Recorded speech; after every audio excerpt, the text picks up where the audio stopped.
I'm going to take just a moment to welcome everybody. Thank you for coming back again. And I know we've covered a lot of ground the first meeting. Before we do that, some of the faces are new. I wanted to welcome Monica Taylor. If you want to introduce yourself and let us have an update.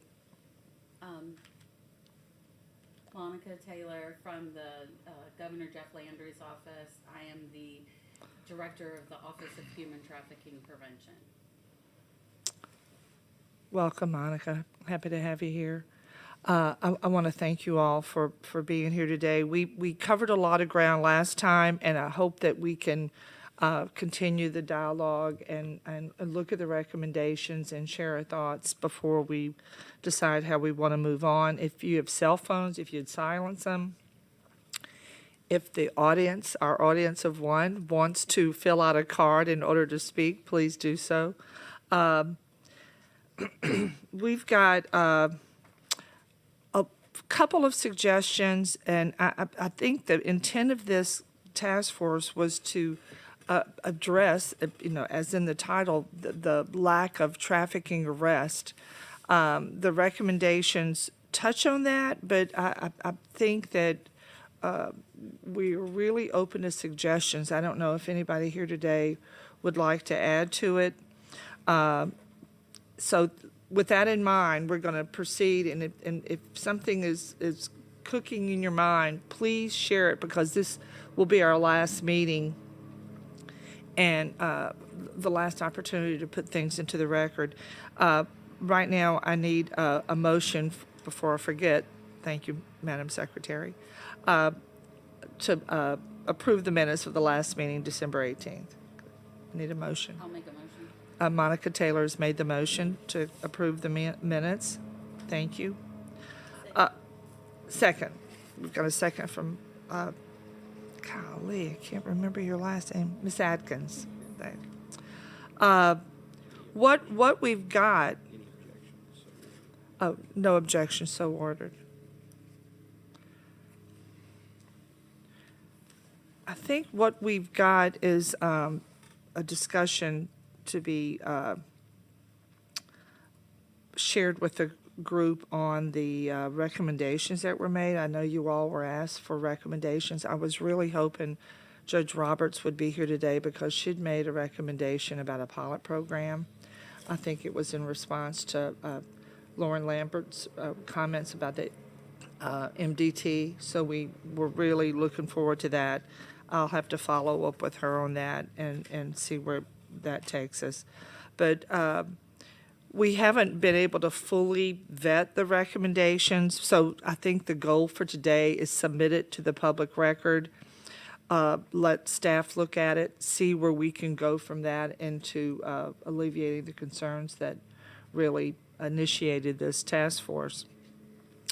If you look in your binder, if you look, I think we've got two recommendations. We have the initial one from Memory Tucker. She was with the Massage Therapy Board. And have you all had time to, has anybody looked at that? Am I right? It's under tab D. The recommendation there was to flag arrest. Is there any comments on that, any discussion? What's the thought on that? When I made the recommendation, I was building off the judge's pilot program Right. idea. Thinking, Right. if we go to certain cities that are highly populated, New Orleans, Baton Rouge, Shreveport, whichever ones we pick, we really tap into the law enforcement aspect and let them know what we're looking for, so that they can tell us what they're seeing on the ground as Right. they're coming in contact with these people, and then we find a way to track it that way. Whether we do it, this specific way, or we find another way to do it, just really get in touch with law enforcement. So your thinking there was to address some clarity with the way the trafficking victims were being identified? Yes. Yes. Okay. And the tracking of it, because as the state police said last time, a lot of times these people are being arrested for other charges, Right. prostitution, Right. or pandering, or drug charges, and so that might not be coming to our attention because the words human trafficking are not in the arrest, but it still could be a human trafficking situation that we would want to look at. Could be a human trafficking arrest that we would want to follow. Right. So- So that would require some kind of digging down below what you see on the surface, which I think is one of the big concerns, that we're looking at the surface and kind of making the charges based on what we see initially, so. They're really using law enforcement, the boots on the ground guys, as our information base. Ms. Atkins, would you all have a response to that? I think we're all basically on the same page. We trying to come up with a more standardized way of reporting and a standardized way of the way that we gather information. I think we can all, and we have all, worked offline just to make sure that we are doing the best that we can and the best practices going forward to make sure that we're capturing the correct information, the correct numbers. Yes, ma'am. This may, I wanted to bring this up, and I've talked to Mr. Miller here about it, because I'd love to better understand situations like this, and maybe what you're talking about would play into that. But I watched a parole board hearing with a young man, and when his record was discussed, his initial charge was clearly human trafficking. It was on the record as human trafficking. And then there was a handwritten amendment that brought it down to pandering. And I'm trying really hard to understand, like you said, are we just looking at the surface and saying we've got some charge when we're bringing it way down from what? I'm not sure if maybe what you're talking about would help address that, but we still have to respect the layer of the severity of the charge. If we're just looking for a charge, or if we're looking at a trafficking charge, then I'm just wondering if maybe the flags would. I find it really frustrating myself. The flags, like you said, it's hard to gather the exact information we want, because if we flag every prostitution arrest is not human trafficking. So we may get more information than we want and have to dig down through that. And some of those charges are going to be changed at the court level, when they go before the judge, or maybe the ADAs are making their cases and deals. So it's going to be hard to track exactly what we may end up with more information than we want. But you're saying if we flag it at the onset when it's initially recognized as a trafficking, and then we see that it evolved into a pandering charge, we're going to be able to kind of follow and pick up on what was the line of thought on that, rather Right. than never knowing until the one member of the parole board said, wait, you were charged for human trafficking. Originally. And, No one yeah. would have ever known he was charged for human trafficking. Exactly. And then we would at least get the opportunity to say, no, this doesn't count. We're not interested in this case, but at least it would come before us. And it would give us an opportunity to track people. If the same guy is getting arrested at the same place for similar incidents, then we could watch him. Or maybe there's an address that law enforcement is aware of that, these things are happening. Maybe we could kind of track that, and then we could drill down to the people that are actually, running these, I hate to use the word organizations, but, running these criminal enterprises. And that would help us track as well. Right, but we go back to That goes- yeah, data collection, exactly. and that seems to be a problem we have. So, but I want to thank you for the recommendation, and we're going to move, if you look at tab E, Ms. Atkins, through the District Attorneys Association, has recommended, you can see it for yourself on the thought of that, but it basically would recommend a standardized reporting system, again, to accurately capture the number of human trafficking cases in Louisiana. But it was more geared, and I'm going to ask you if you would to elaborate on that, but I'm going to tell you what my understanding is. My understanding is that it more clearly defines what we refer to as a victim, or how a victim is arrived at. So if you want to elaborate on that, Ms. Atkins. Yes, we just wanted to make sure that we are capturing, we did at the last meeting, I think you discussed, or we did discuss in detail, of who were, the victims in these cases, different cases in the DA's offices, just to make sure that we are, capturing who are these victims, and make sure that we're reporting, this information, correctly. I think that we have a lot of different systems and the way that we've arrived at this information.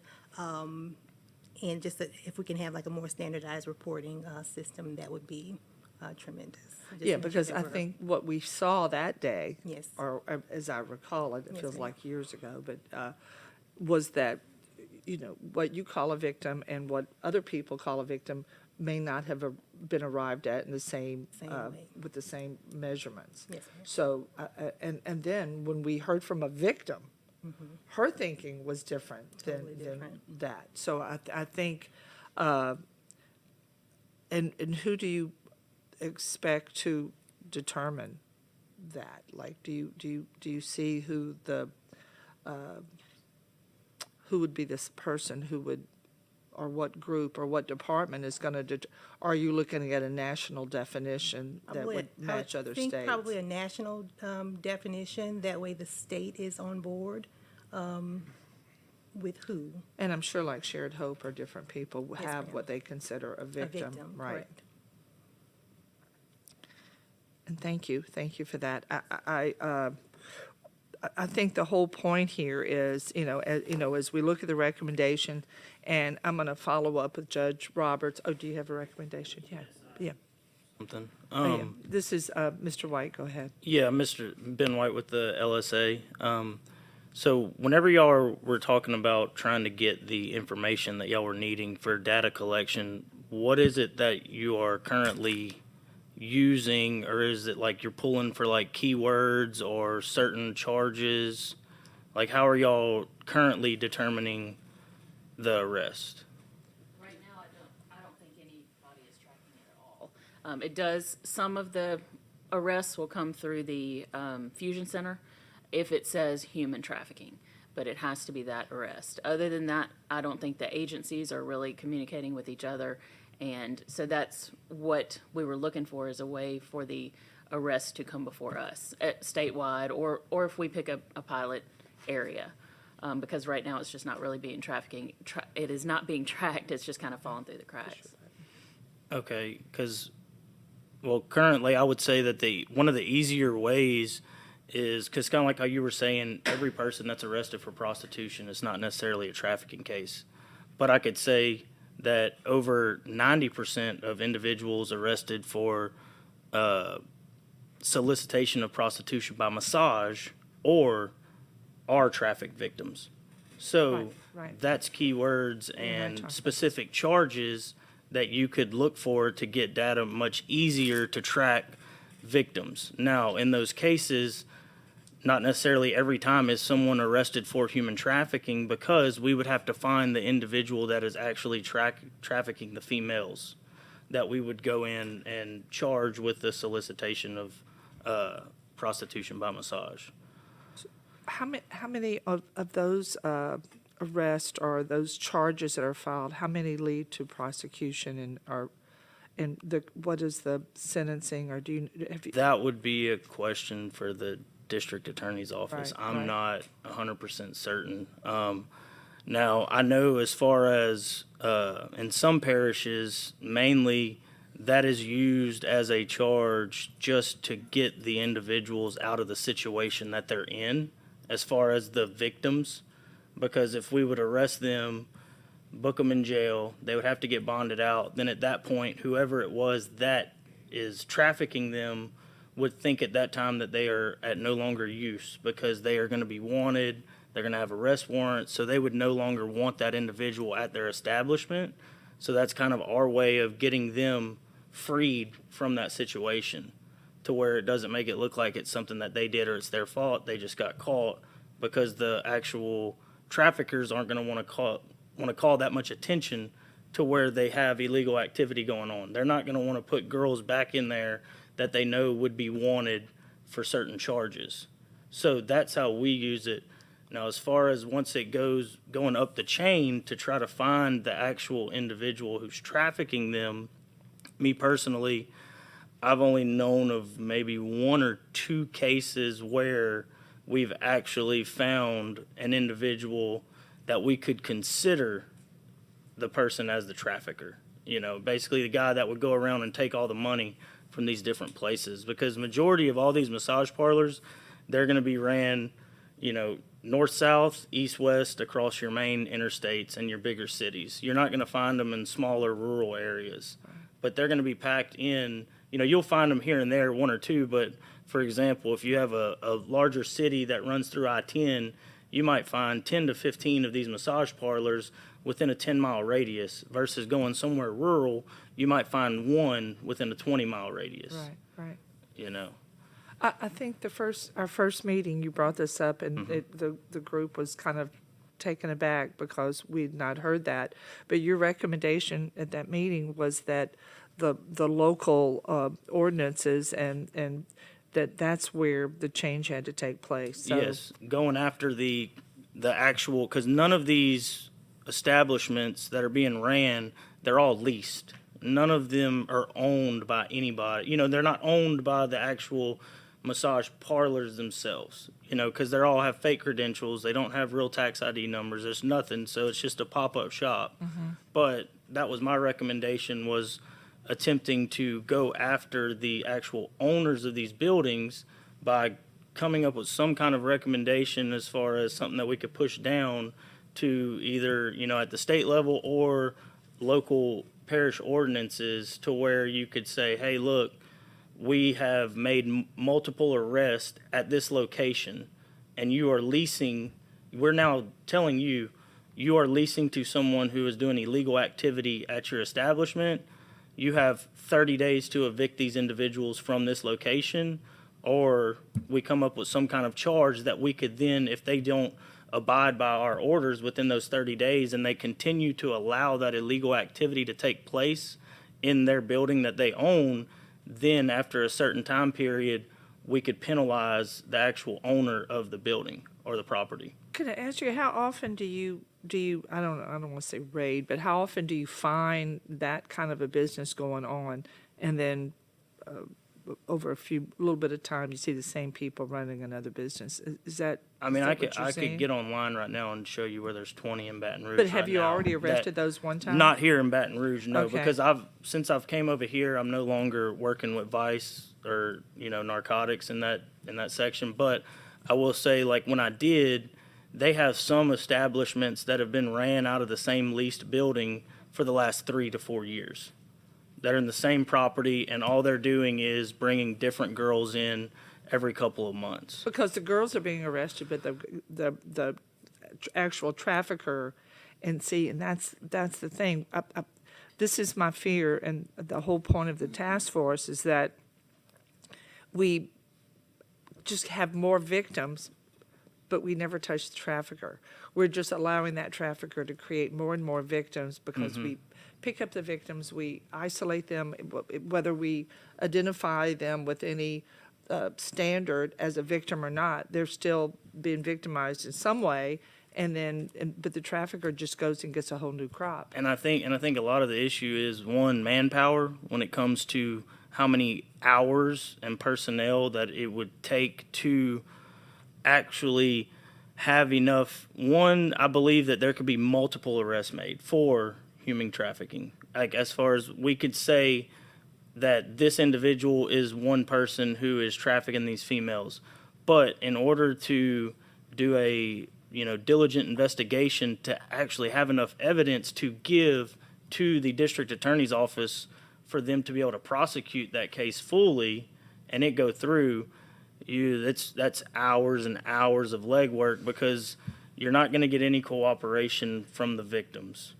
in most cases, if they even, because we've even had individuals come in that work with us that speak Mandarin to be able to communicate with them. Right. Yeah, we to be able to communicate with them, but they still will not, this individual that's trafficked them. That's the only person that they know who has their whole livelihood. Most time has their passports, all their stuff. So they're not going to willingly want to testify against them, because even if they do, then they know as soon as they walk out that door, now they're homeless. They have nowhere to go. They have no way back home with any identification.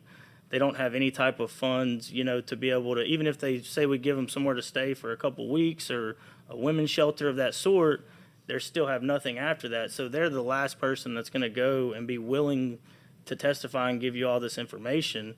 And then the actual individual you arrest, he's not going to say anything. So therefore, you would have to prove your case from start to finish and give the DA's office enough evidence to be able to prosecute it with no testimony or anyone testifying against each other, just solely off of evidence that you would have to get throughout the case, which that would be, constant surveillance, video. You would have to attempt to hopefully catch an individual that's going around picking up money from different places and hope that you can arrest them and be able to prove that that money even came from there. And the only way to do that would be to send someone in to do an undercover job where you have marked bills with the serial numbers. It's just a long line of small things to try to get it to work. But I think when you testified before, you mentioned that they come in from Chicago and they come right to Louisiana because we somehow kind of have an easier. So if other states have found a way to push it out of their states and push it into Louisiana, could we replicate that? I don't know what they're doing that's different. It's not. They're not all necessarily coming to Louisiana. They're getting dropped in multiple states. There's different online websites that you could go to and click on any state. Mainly what they're looking for is big cities with large interstate, like with a lot of interstate traffic or highways that run through them. And that's mainly what they're looking for. Where they drop people off specifically, that's a lot of them do come here, but just as many are going to other places as well. It's just certain ones that we've actually tracked. We know for a fact in one case specifically is from them coming in from New York, getting brought straight down here to Louisiana. I'm not sure I'm sure there's other cases to where when they get in New York, they might go to other states as well. It's just I wouldn't be able to say with 100% certainty because I'm not sure. But it's even if you were to make that arrest on that trafficker, when it comes specifically to these massage parlors, what we're talking about, you arrest that trafficker, within the next day, they're going to have another person in there that's collecting money with girls. You arrest him, the next day, it's going to be the same thing. So I've always said the easiest way to combat it, yes, you might not be able to get specifically what you're looking for, and that's that arrest of that trafficker.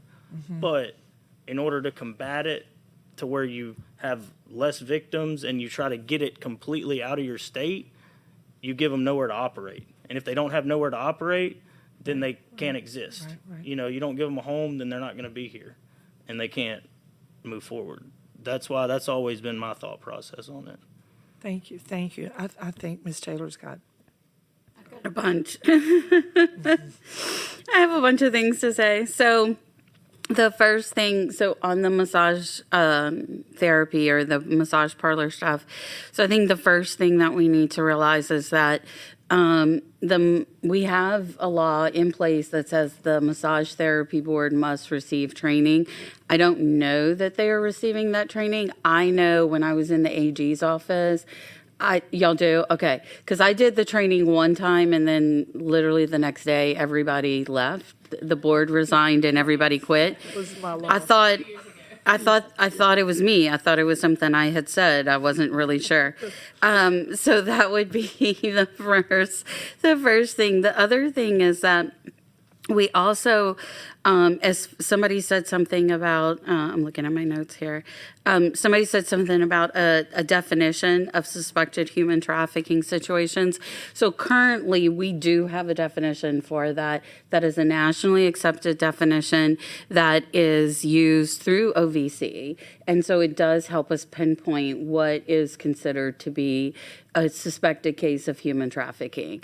I think that while the conversation around the massage parlors and those larger sort of organizations that are happening. I think an even bigger conversation that should be happening is what human trafficking really sort of looks like on a larger scale in the state. And that's the individual people who are just trafficking maybe one or two people.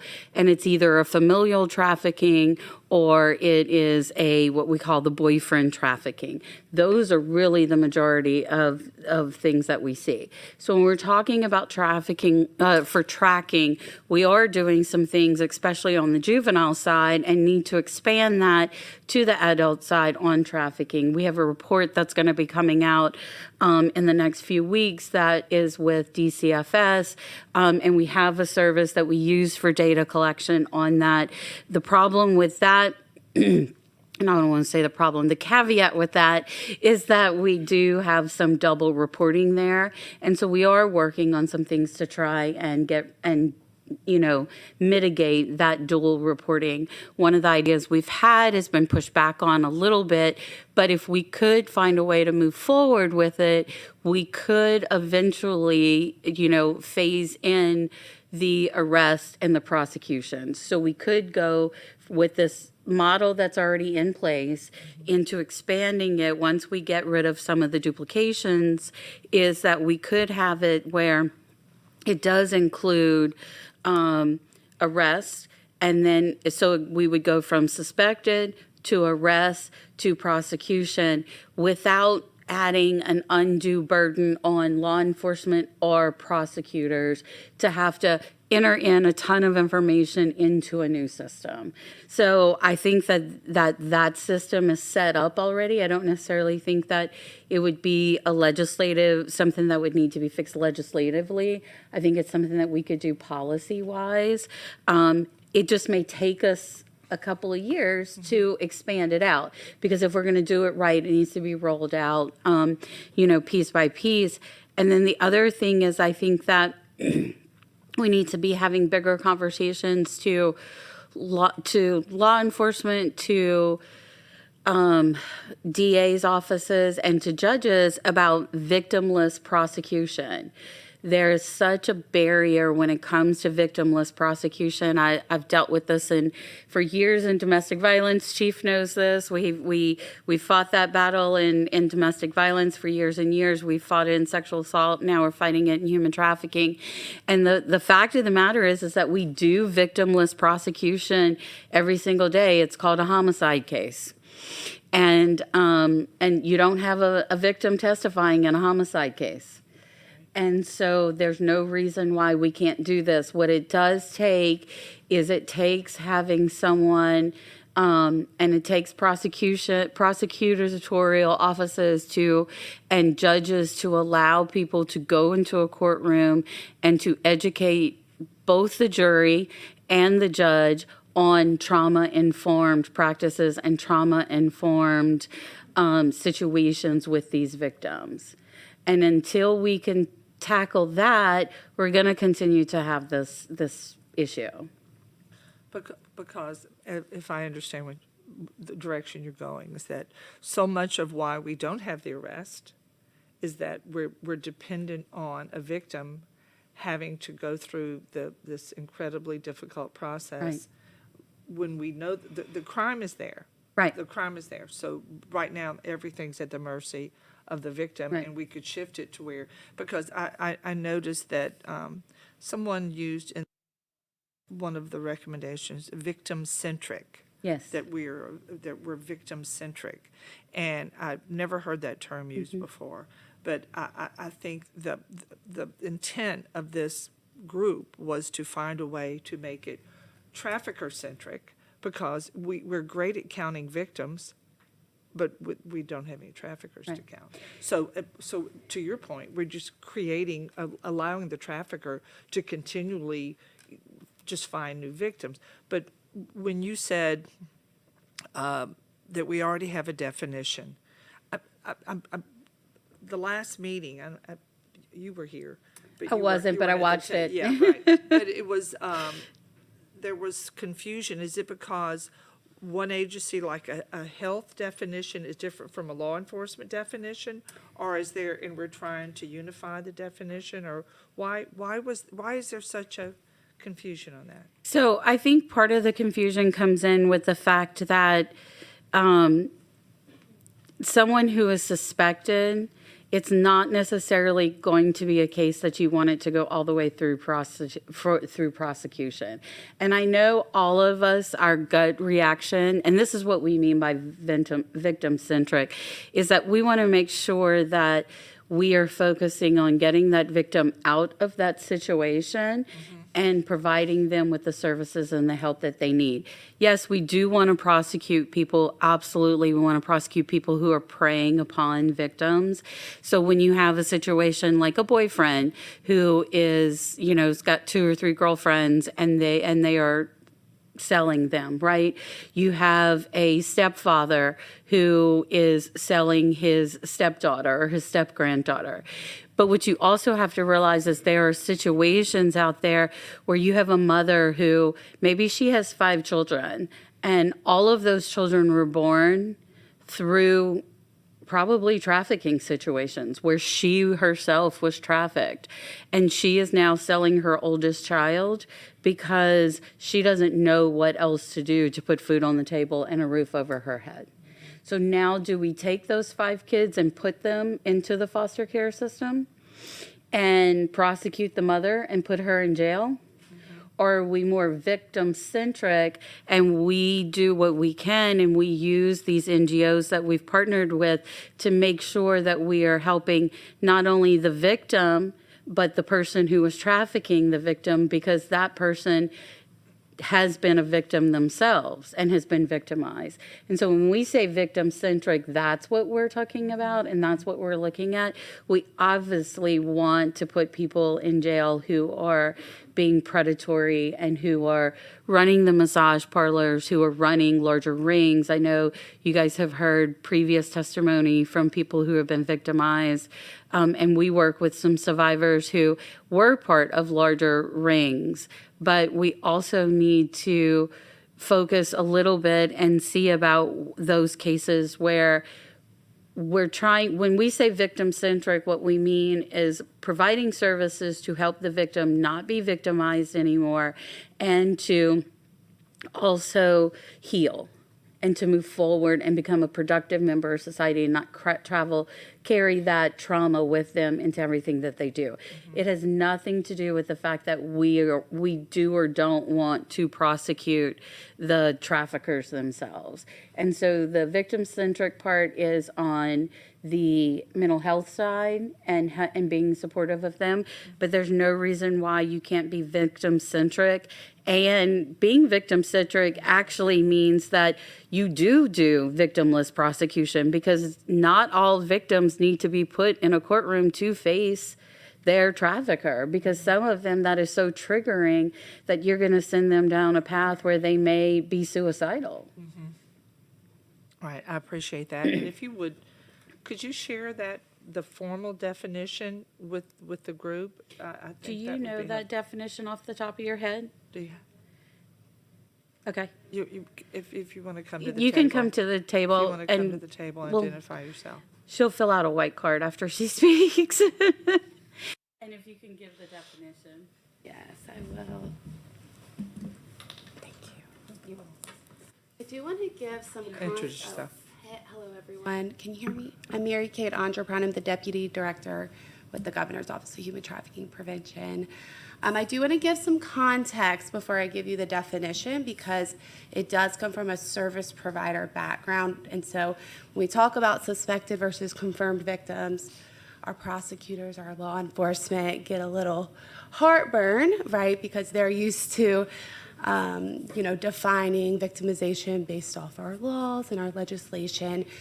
And so when we talk about suspected victims, it's the presumption that the person that we're serving is a victim, right? We all recognize that these human trafficking cases are difficult, very difficult, right? To prosecute, to arrest, to investigate.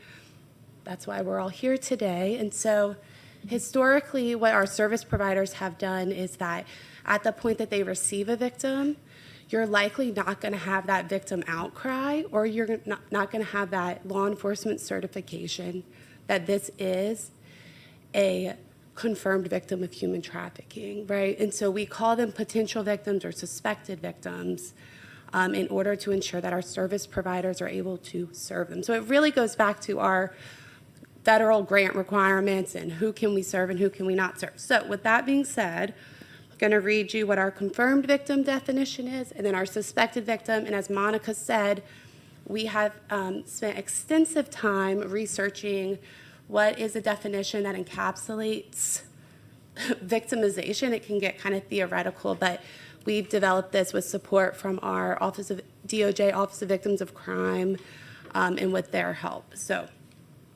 with that being said, a confirmed victim is when a confirmed victim of human trafficking is a trafficking event a trafficking event is considered confirmed and evidence supports the conclusion that the individual is a victim of human trafficking as defined by Louisiana Revised Statute 1446.2.3. That's our state statute. Then, of course, our Federal Trafficking Victims Protections Act. And the supporting evidence is more than just an allegation or a suspicion, right? So those are going to be your victim outcries.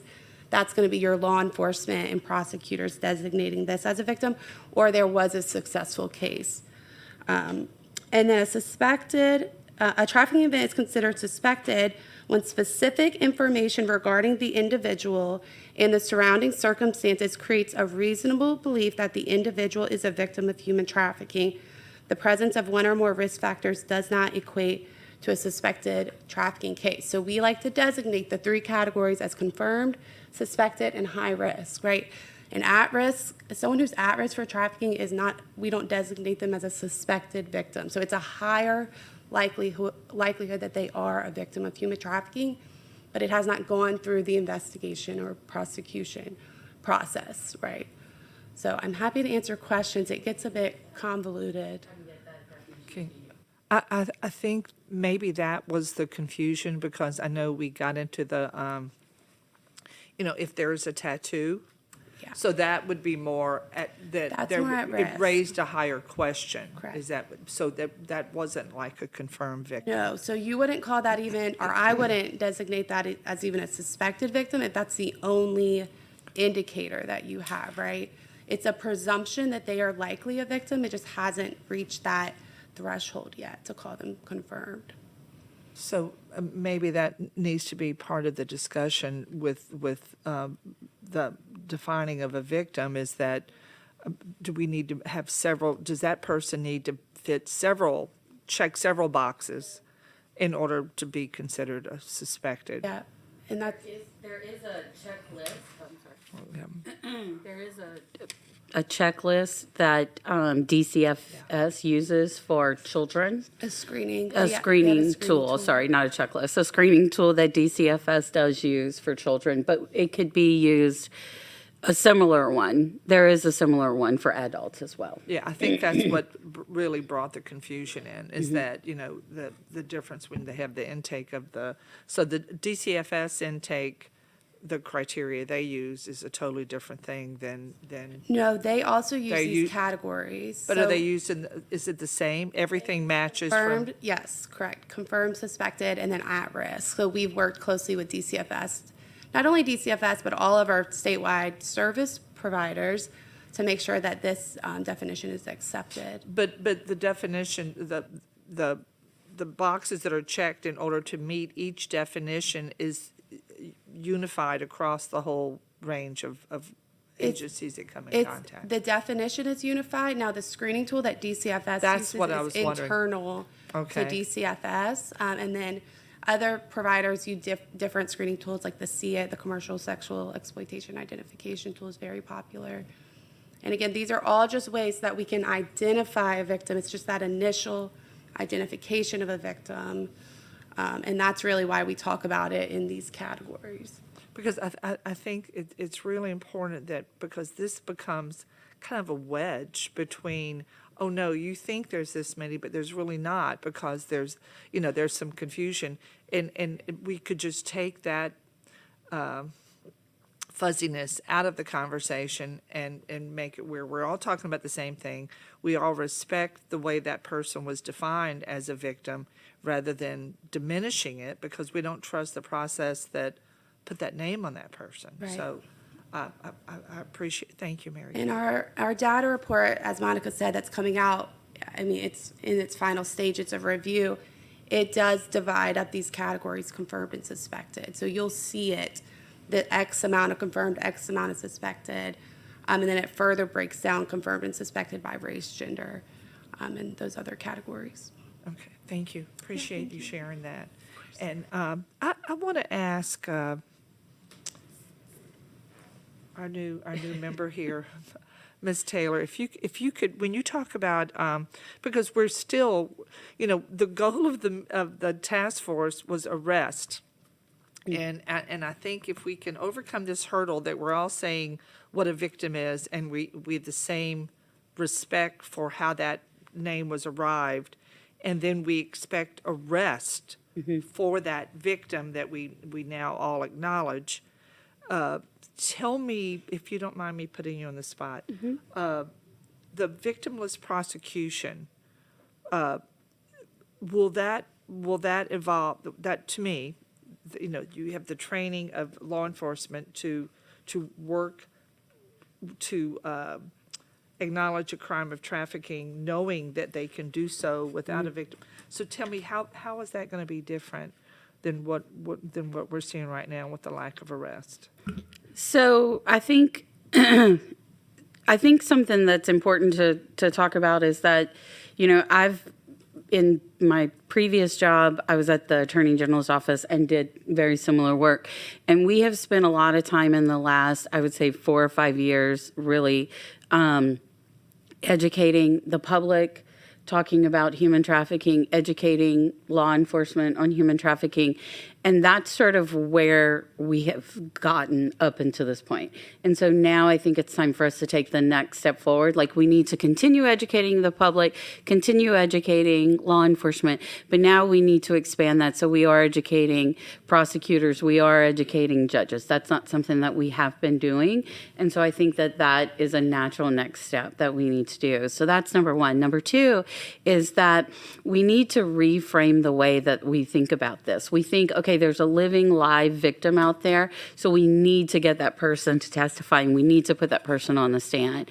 And part of the problem, right, the thing that we have to overcome is the public. So if you're doing a jury trial, right, then you have to overcome the fact that all these people in the jury watch CSI and Law and Order, and there's that big dramatic moment where the victim gets up there and makes this huge statement that turns the whole case around and everything, the bad guy goes to jail. And that's just not real life. Most cases are way more complex than that, and they're way messier than that. And so what that does is, in the courtroom itself, it takes a little bit of education. And that's why it's important that prosecutors, and I know a lot of times with prosecution, it's a funding issue because they don't bring in a lot of experts to testify about this is what trauma is, this is why we don't have a victim testifying in this case. But that takes a certain amount of education on the part of the jury and the judges to be able to understand that. And that costs money, because if you're going to bring in someone who the court has certified as an expert in trauma and who can talk about that in a way that a jury can understand, right? You can't have somebody come in and talk at 1,000 feet in a very academic, formal kind of way. You have to do it to where they understand it.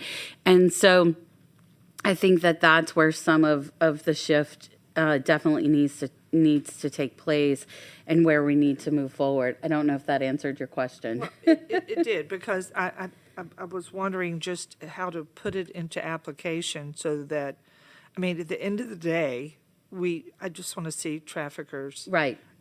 Treated as traffickers. And not, the other, the other thing too is it's about changing the vernacular, right? So you still have so many people using the phrase prostitution and pandering, right? And I I don't hardly ever use the term prostitution. I may use the term commercial sex work, and even that, I don't like to call it that because when I go to work, I'm not worried about somebody beating me up or killing me or raping me, right? That's not, to me, that shouldn't be a fear you have when you go to work. But you know, commercial sex work is sort of the terminology that a lot of people use. And I think that we have to stop referring to the traffickers as pimps. They need to be called traffickers all the time. And whether you have someone purposefully, not purposefully, someone who is willingly participating in a commercial sex act, you have to really look at that and see if they really are, or if there is someone behind the scenes who is trafficking them, because we do see that a lot. As well. And it's about changing the vernacular within law enforcement, within prosecution. And I do realize, I'm going to take up for DAs a little bit. I do realize that these are very, very difficult cases to prove. And so there are times when they say, you know what, I can take this case to court, and in a much shorter time, we can win a sexual assault of a minor. Or a sexual assault of someone under the age of 12, and we're going to get some significant jail time out of this. So let's just go for that.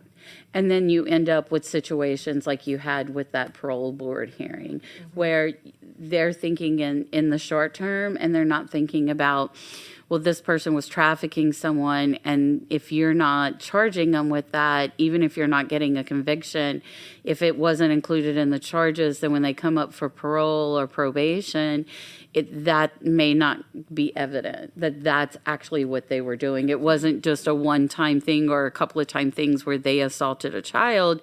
It was that they were actually selling the child. All right. Thank you. Thank you. On that note, does anyone have, welcome, Judge Roberts. Glad you're here. And previous meeting, I don't want to put you on the spot, but I'm going to put you on the spot. You had brought up a concept of a pilot program. Yes. And it's not in the recommendations, but we're going to get into that, the recommendations that have been kind of informally brought up. Mm-hmm. Would you be willing to speak on that for us a little bit as to what Sure, you I would. envision for that? And based off of the recommendation that I made, remember that was relative to East Baton Rouge Parish, and that's the parish in which I serve. And so what I did was there were some questions that came about as it pertained to how many people were actually being arrested for Right. crimes dealing with with human trafficking versus how many of those persons who were arrested for human trafficking were actually billed and are indicted for purposes of prosecution by the district attorney's office. I reached out to the DA's office in our parish, and I went back 10 years. So I wanted to just get some statistical data, if you will, going 10 years back on what's been going on in our parish. And so I actually brought the information to share with you. There have been roughly about 33 people who have been arrested and or billed for purposes of prosecution over the past 10 years. The original arrest date dates back to 2012, and I'm bringing that all the way up to present. There have been 33 persons. Of those persons, there were questions that came about, like how many of those were actually sentenced to time in jail. If they were sentenced to time in jail, was it for human trafficking? Was it for a lesser included offense or another crime that was like what was just previously talked about? So I'll just go through some of these quickly just to give you all an idea. Okay, the largest amount of time that anyone has gotten in the past decade in East Baton Rouge Parish has been 40 years, whereby the person was originally arrested on 4 counts of human trafficking and indicted also on 4 counts of human trafficking, but convicted on trafficking for trafficking of children for sexual purposes, human trafficking, and attempted human trafficking, whereby he was sentenced to 40 years. I actually know this case very well because that was a case that I've actually read. I actually went through and read that file. Okay, so there have been other persons who came in whereby they were, let's just say hypothetically, or for example, charged with trafficking of children for sexual purposes, and they would plead guilty to an alternate crime such as enticing persons into prostitution and cruelty to a juvenile. That would be instances whereby perhaps they did not have sufficient evidence to get prosecution on the crimes which they were originally booked on, or whereby they lacked witness cooperation, because a number of cases have been dismissed, and it cites just that: witness non-cooperation, unable to locate victim.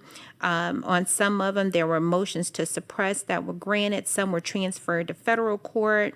And so those are examples whereby they may plead to a different crime for purposes of actually getting time. Based off of the one that I just gave you, that individual was sentenced to 10 years at hard labor on one crime and 5 years of active supervised probation. So at least there's a felony conviction on the record, opposed to the district attorney prosecuting them for a crime, taking it to trial, while although they can put the crime on the books and move forward without a victim, without sufficient evidence, if they get a not guilty outcome or final disposition, in essence, based off of our constitutional system, is as if it did not happen. Because just because you are arrested for a crime and subsequently billed for a crime, you are still innocent until proven guilty. You've only been perceived, or the perception is just there. You've only been accused of this. You've not been adjudicated guilty. So if you go through the final process without a conviction at all, nothing stands. You have a person who was just merely accused of something, and based off of a jury of their peers, they were found they didn't do it, right? And so prosecutors sometimes take that route whereby they say, okay, we at least have a conviction on the record. This is a person who we can now follow. Let's see, we have a couple of open files right now, whereby they're still going through the process. But all in all, over the past 10 years, I can tell you it's been about 33 people. I heard there were talks or discussions about the victim-centric and victimless prosecution. I think one of the issues that would come about in court is that although there are cases that are prosecuted without a victim, and the example that was used was homicide cases, these cases are very different, because although you do have jurors who watch television shows, they're knowing that there is a victim that is still alive, right? Just the same as the prosecution can utilize resources for experts, the defense can do that too. Everything that is put out can be rebutted, right? You can have one person that says one thing, one person that says something else. The question is, who do they deem to be more credible?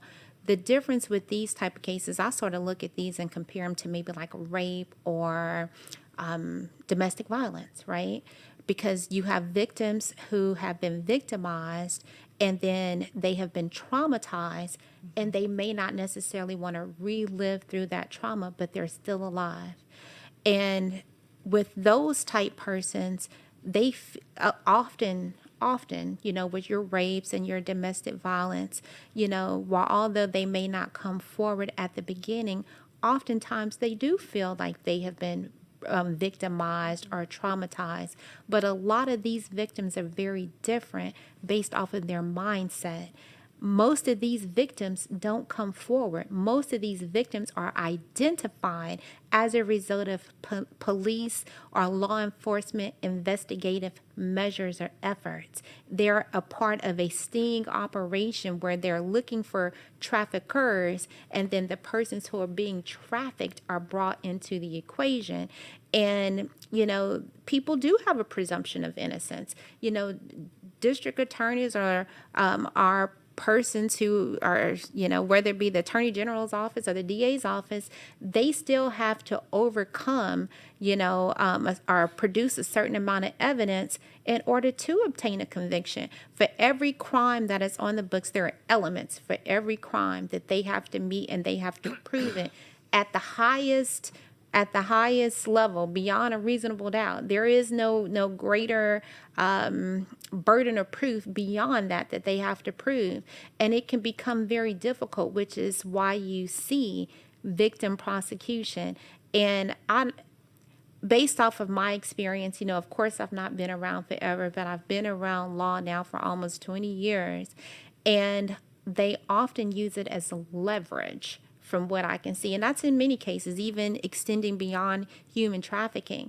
They use it as leverage for purposes of obtaining testimony, obtaining evidence to go after the persons who are victimizing people. It's when they fail to cooperate, or where they've communicated that they're going to do something. You even see it in narcotics. You see people get pulled over with drugs on their person, and they say, well, okay, we'll let you stay out if you can give us information that leads to subsequent arrest. They fail to cooperate, then they'll go pick them up. Pretty much the same thing, that goes along in these type cases. So I think the distinction would be, you started off talking about the pilot program. I'm very open to do that. I think that since the numbers aren't that large, it was only 33 cases over the past 10 years. And what I did, I specifically asked for cases whereby they came in for the initial booking as human trafficking, not just what they prosecuted them on, because I know that they can come in where they're originally arrested for human trafficking, and then it can become aggravated. Here's one, aggravated assault with a firearm. Here's one where they changed it to a sexual battery. I know that those crimes can be modified. So I wanted to see what it looked like on the front end, and then what it became at the final disposition. And if you have all of these community partners who are willing to offer services, maybe perhaps we should do more victim outreach, whereby you're reaching out to these victims, and they actually, these are like enterprises, they know of people who do the same thing, they know of other persons. Perhaps if they can develop confidence in the system, then they would be more willing to help out law enforcement if they felt that there was an alternative to the protections, the shelter, the livelihood that type of industry gives them. Some people feel that they have no alternative, like the mother who was trafficked and has the children, and then she subsequently traffics her children. That's all they know. That's their way of life. It's a mean and a mode of survival. So if you show them an alternative, perhaps it opens them up. I mean, we're educated on it. I can tell you spoke on educating judges and prosecutors. I'm very familiar with it. But the question becomes, how do you combat that before it makes it to the court system? We have an obligation that we have to uphold. And although we can take certain things into consideration, we still have our state statutes, our Louisiana state constitution, and our U.S. constitution. When persons are in court, you have the state who represents the victim, and then you have the defendant and the defendant's attorney, who the defendant is entitled, they have a right of counsel pursuant to the Sixth Amendment. And then they have a burden of proof based off of evidentiary means that needs to be brought before the court in order to obtain a conviction. And so we have our role. Once it gets to that point, we can't necessarily just discount what's been presented.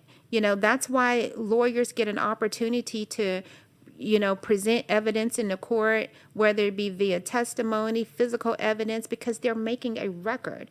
And your record is your record. It's what transpires in court. Once that record is obtained, whether that be through motions, through your whatever happens on your trial court level, it has to be able to be upheld if it goes to higher courts, because we have reviewing bodies through our appellate court system, our state Supreme Court, the U.S. Supreme Court. It has to be able to overcome that. So even if we're to take into consideration, well, we have victims that have gone through this, it still has to pass the test so that it doesn't get subsequently overturned. We can't lead through empathy based off of our rulings in court, and then ultimately we have to go along with whatever the jury, whatever findings the jury makes. But if I could ask you, when you're reading where there's been convictions on Correct. lesser charges. There and most of them are of lesser Right. charges. So what would have been the harm in actually charging with human trafficking? Were they initially charged with human trafficking and it was a plea? Because I'm going to be really honest, there's no way there's only been 33 in East Baton Rouge Parish in 10 years. I went back to an initial arrest date of June 22nd, 2012, and I went through that one with you. Then we next go to January of 2014. There is a trafficking of children for sexual purposes and trafficking of children for sexual purposes, possession of marijuana, first offense. The DA's office charged them with tracking of children for sexual purposes. And then you have two defendants on this, because I even asked for docket numbers. On these two persons were both charged under the same docket. One person pled guilty to enticing persons into prosecution, got 10 years hard labor, suspended 3 years, active supervised probation. The other one pled guilty to cruelty to a juvenile. Then we have another case file where we have 4 defendants, each charged with we have a first-degree rape, molestation of juvenile, trafficking of children for sexual purposes, trafficking of children for sex, trafficking of children for sexual purposes, second-degree rape, sexual battery. The DA's office charged them accordingly. One charge was second-degree rape, aggravated crime against nature, trafficking of children for sexual purposes. Another charge with trafficking of children for sexual purposes and sexual battery. Another sexual battery, trafficking of children for sexual purposes, oral sexual battery, trafficking of children for sexual purposes, second-degree rape, sexual battery. So each one of these defendants were charged with some type of trafficking offense. But then you get to now the final disposition. One person pleads guilty to second-degree rape, all other charges dismissed, gets 15 years at hard labor.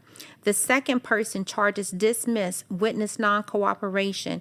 Third person charges dismiss, witness non-cooperation. Fourth person pled guilty to attempted sexual battery, received 20 years at hard labor. So here it is, you have a 20-year sentence and a 15-year sentence that came from under this bill of information.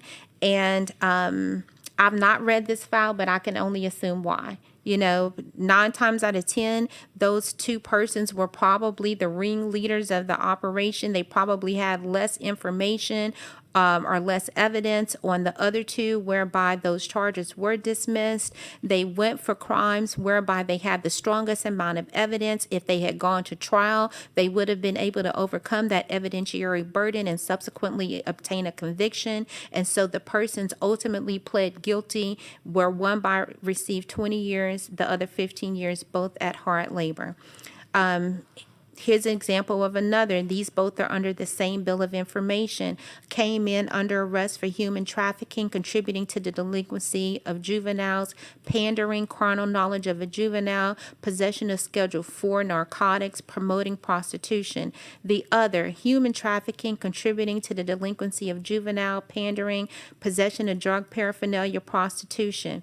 Both of these were no-billed in the DA's office for insufficient evidence. However, they were picked up and federally prosecuted, where they both received 105 months. So that's something that you'll see. Sometimes the feds will pick up the case, and although the state and the federal government have concurrent jurisdiction whereby they can both prosecute for crimes.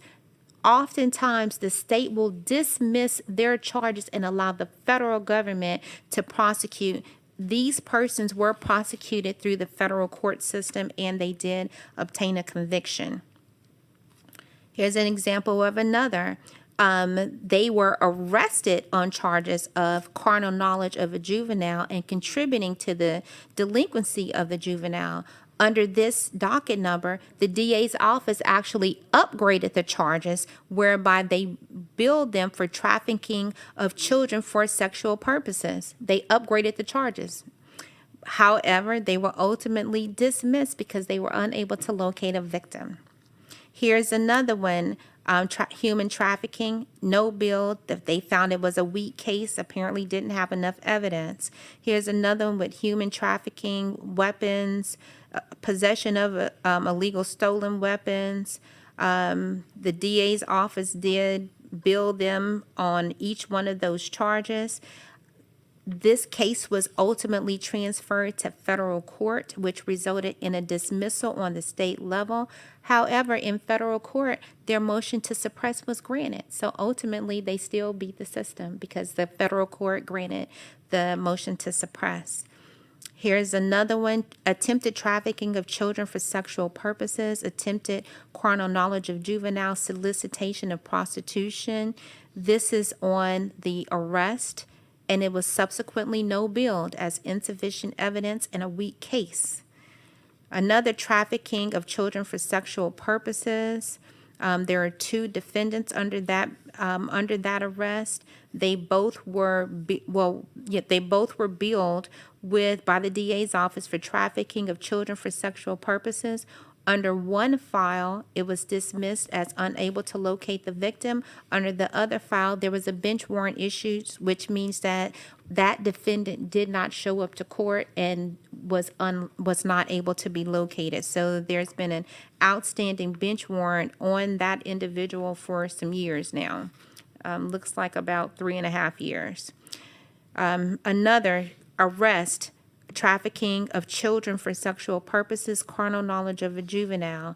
This person was billed with carnal knowledge of a juvenile, pled guilty to simple battery, 6 months parish prison. Here's another, arrested second-degree rape and human trafficking. This person was no billed, victim unable to be located. Here's another arrest, second-degree rape and human trafficking, billed with second-degree rape, pled guilty to indecent behavior with juveniles, sentenced to 7 years at hard labor, suspended 3 years, active supervised probation. Arrest, first-degree rape, sexual battery, human trafficking, 3 counts cruelty to juveniles. Charged by district attorney, oral sexual battery, trafficking of children for sexual purposes, cruelty to juveniles, 3 counts. Pled guilty to sexual battery, sentenced 8 years at hard labor. Here's another one. So this is, and I'm bringing you now to 2021. So we're literally, as far as those that have final dispositions, that's literally, there was only 1, 2, 3 others with final dispositions. Everyone either pled out or Correct. basically So there nothing were, happened. so ultimately, there were just very few whereby there was an actual conviction obtained for the charge of human trafficking. And I believe that was the question. Right. What are we doing about human trafficking? How do we know that this is an issue, or how is it being identified as an issue? What are they doing within the court system relative to being prosecuted and being sentenced accordingly to keep or to deter this type of behavior from happening again in the future. So that's why I wanted to go back from a 10-year span just to see, okay, well, how many arrests have we had? are they identifying this as an issue or as a crisis? If they've been arrest made, are the district attorney's office prosecuting them? If they are prosecuting them, are they prosecuting them from the beginning to the end on that respective charge? And if so, how are the judges sentencing them? What does the sentencing look like? 10 years ago, though, law enforcement weren't even being trained on human trafficking. I went back 10 years. Right. So Yeah, I brought it 10 years they current. they weren't being trained 10 years ago because we just passed that bill just a few years ago. Okay. That law enforcement had, a 7 or 8 hour training, which frankly I don't think is long enough. But yeah, you raised. I'm still lost, and maybe I'm not in that world. Okay, but I have a hard time understanding how human trafficking of a child turns into one count of sexual battery, or whatever. What is the reasoning if you're able to? And just speaking in globo, Judge. What is it where we're able? We know we can convict on pandering or whatever, but we remove human trafficking from the charges altogether.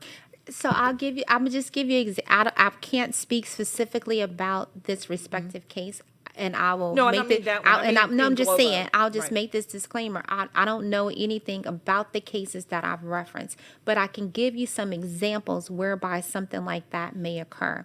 And you see it where you have children who are like in foster homes, or group homes, and then they run away. And when they run away, sometimes they meet up with people online. We are in the day and the era of social media, Right. and a lot of these young girls, they're this is glamorized to a degree in certain instances, and it is. They talk about getting money, and they even reference it getting the bag, and to certain people, they have the mindset that it's empowering for them to be able to obtain financial gain through use of sexual services. And so when you have people who have lacked guidance, whether it been from a parental standpoint, from something that occurred in their lives that resulted in trauma, but nonetheless you meet them where they are, if they have not understood that there is an issue that it presents itself based off of investigative efforts. I've seen whereby there have been persons who work at motels and they notice activity going in and out of motels and they call it in. Then you'll have law enforcement that may set up surveillance, and they can get search warrants for cell phones, and they can see where certain things have been done. But then you have the victims who come in that won't corroborate what happened. So law enforcement, and I sometimes when they do that, when they make their arrests, it's almost like a gumbo.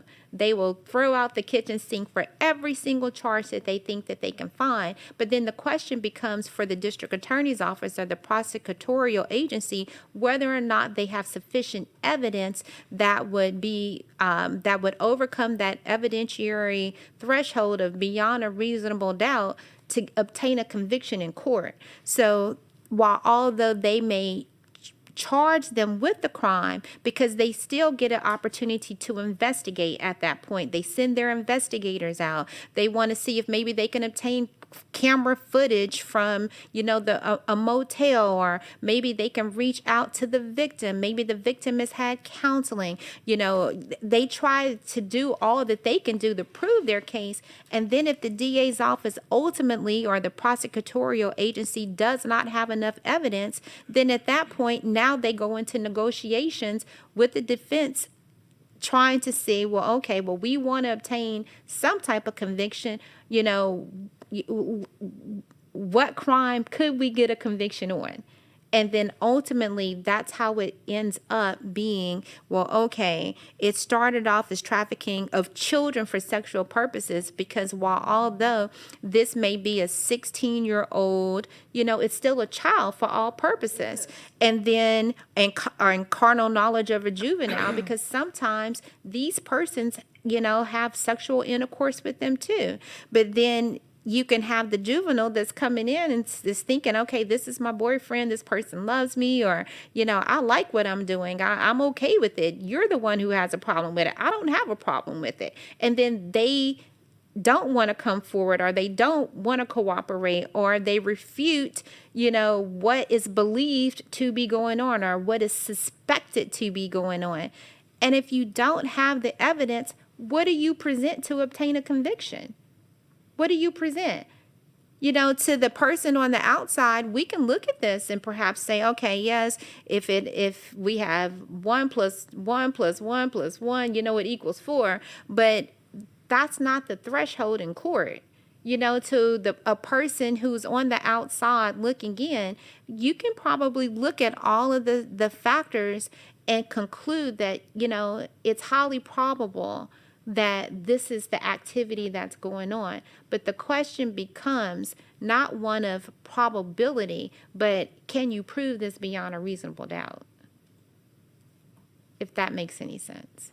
It depressingly does, and I think that it's really disturbing to think that there's the thought that we're disregarding the victim because it's been glamorized in some strange way.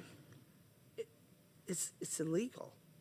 It's a sin to children, especially, that we're victimizing them like this. And I won't go there. I'm sorry, Ms. Taylor.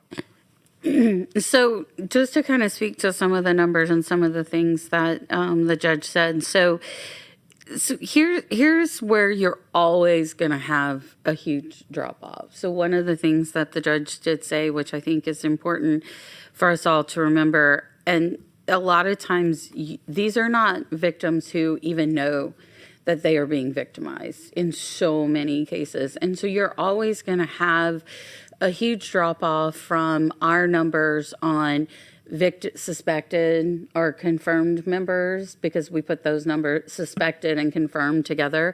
You're going to have a huge drop off from those numbers to arrested, prosecuting, and so forth. And here, so just to give you kind of an idea, in 2023 for EBR, there's 202 cases. That's going to be in our annual report that said there were 202 cases of suspected or confirmed victims. And we put those numbers together when we do a parish breakdown. Now, the majority of those did not come through law enforcement. Those came through the Child Advocacy Center. So those are people who are going to the Child Advocacy Center seeking out assistance and help. Part of the issue is that you want to make sure that you are letting the victims control. Like, yes, we want to get the bad guys off the street. We want to get them, to put them in jail. But you also have to give the control back to the victim and let the victim control how things are reported or handled through law enforcement. So you're always going to have that drop off from X number of victims down to prosecution. And as that case goes through the system, you're going to continue to have that drop off. And that's just natural. And I think if we go back and if you looked at probably any other crime, maybe not homicide, but if you looked at any other crime, if you looked at burglary, you looked at assault and battery, I think you would probably see something similar as well. So, you would see a drop off. You would see prosecutors, somebody getting arrested for, a harsher crime, maybe assault with a deadly weapon or an assault and battery with an enhanced charge. And that may get pleaded down to something else. And that happens not just with this, right? And I know that it's hard because it is, you're talking about children, you're dealing with children. And I think the other thing to remember is that I know here, and I'm definitely not picking on anybody throughout the state. We can talk about EBR, but we're in Baton Rouge, we're in East Baton Rouge Parish, where we have some amazing judges, an amazing system where a spotlight is really shown on a lot of things. You have a city council that contributes money to its law enforcement for training and different things like that. And you're in the capital area where local media focuses on committee hearings like this. And that doesn't necessarily translate to Bogalusa. That doesn't necessarily translate to Greenwood.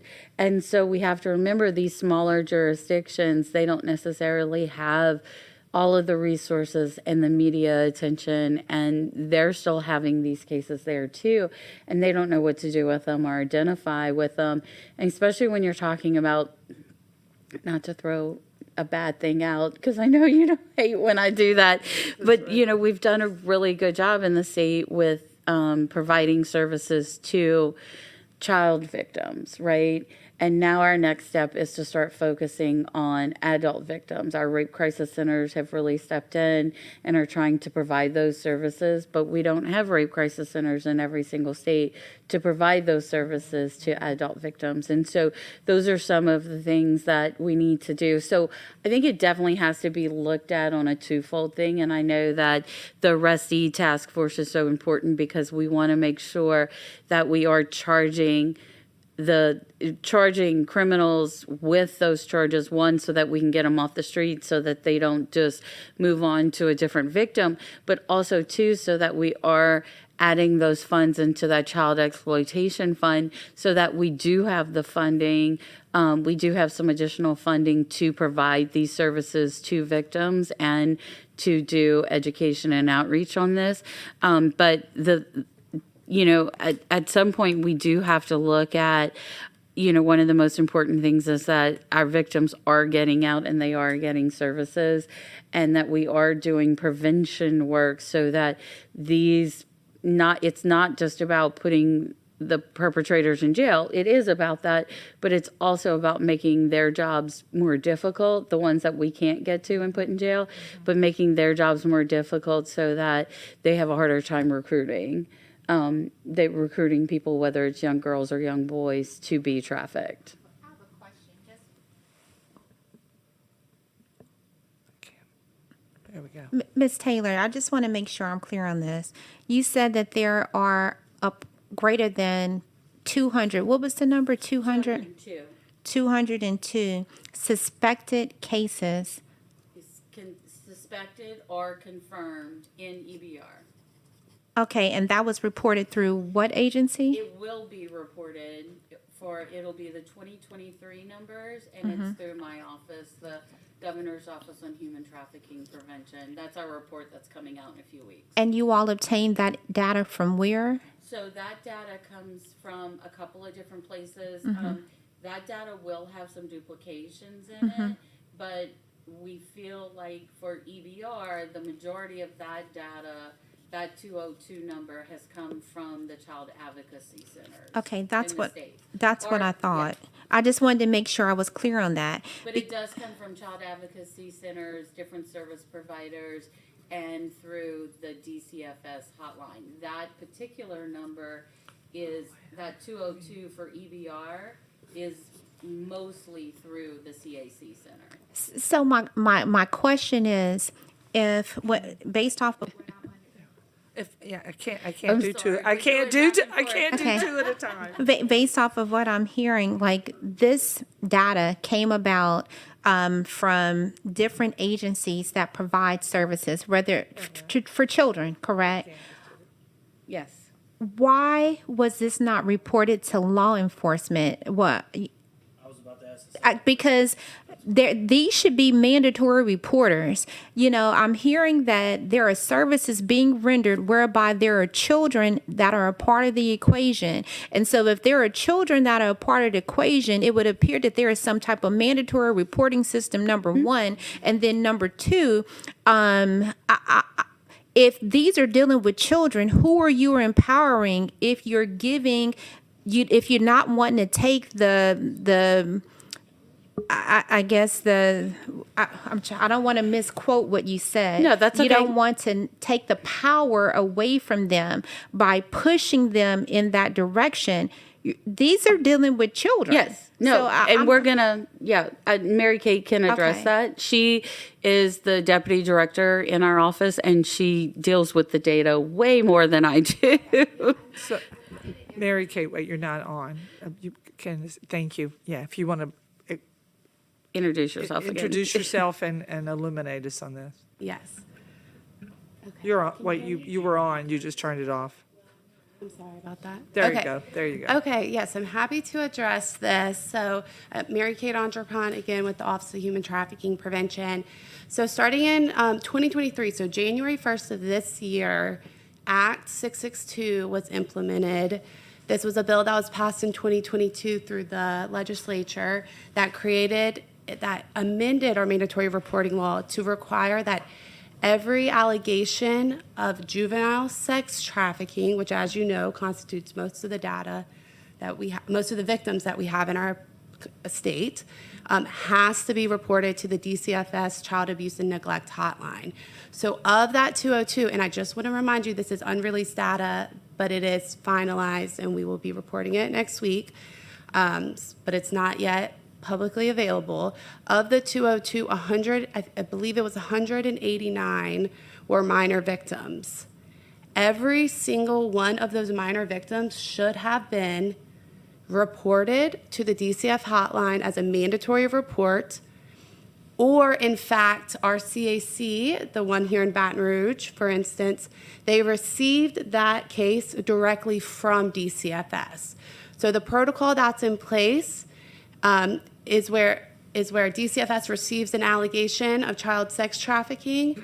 They do a screening through their DCFS screening tool. They determine if it's a confirmed or suspected victim of trafficking.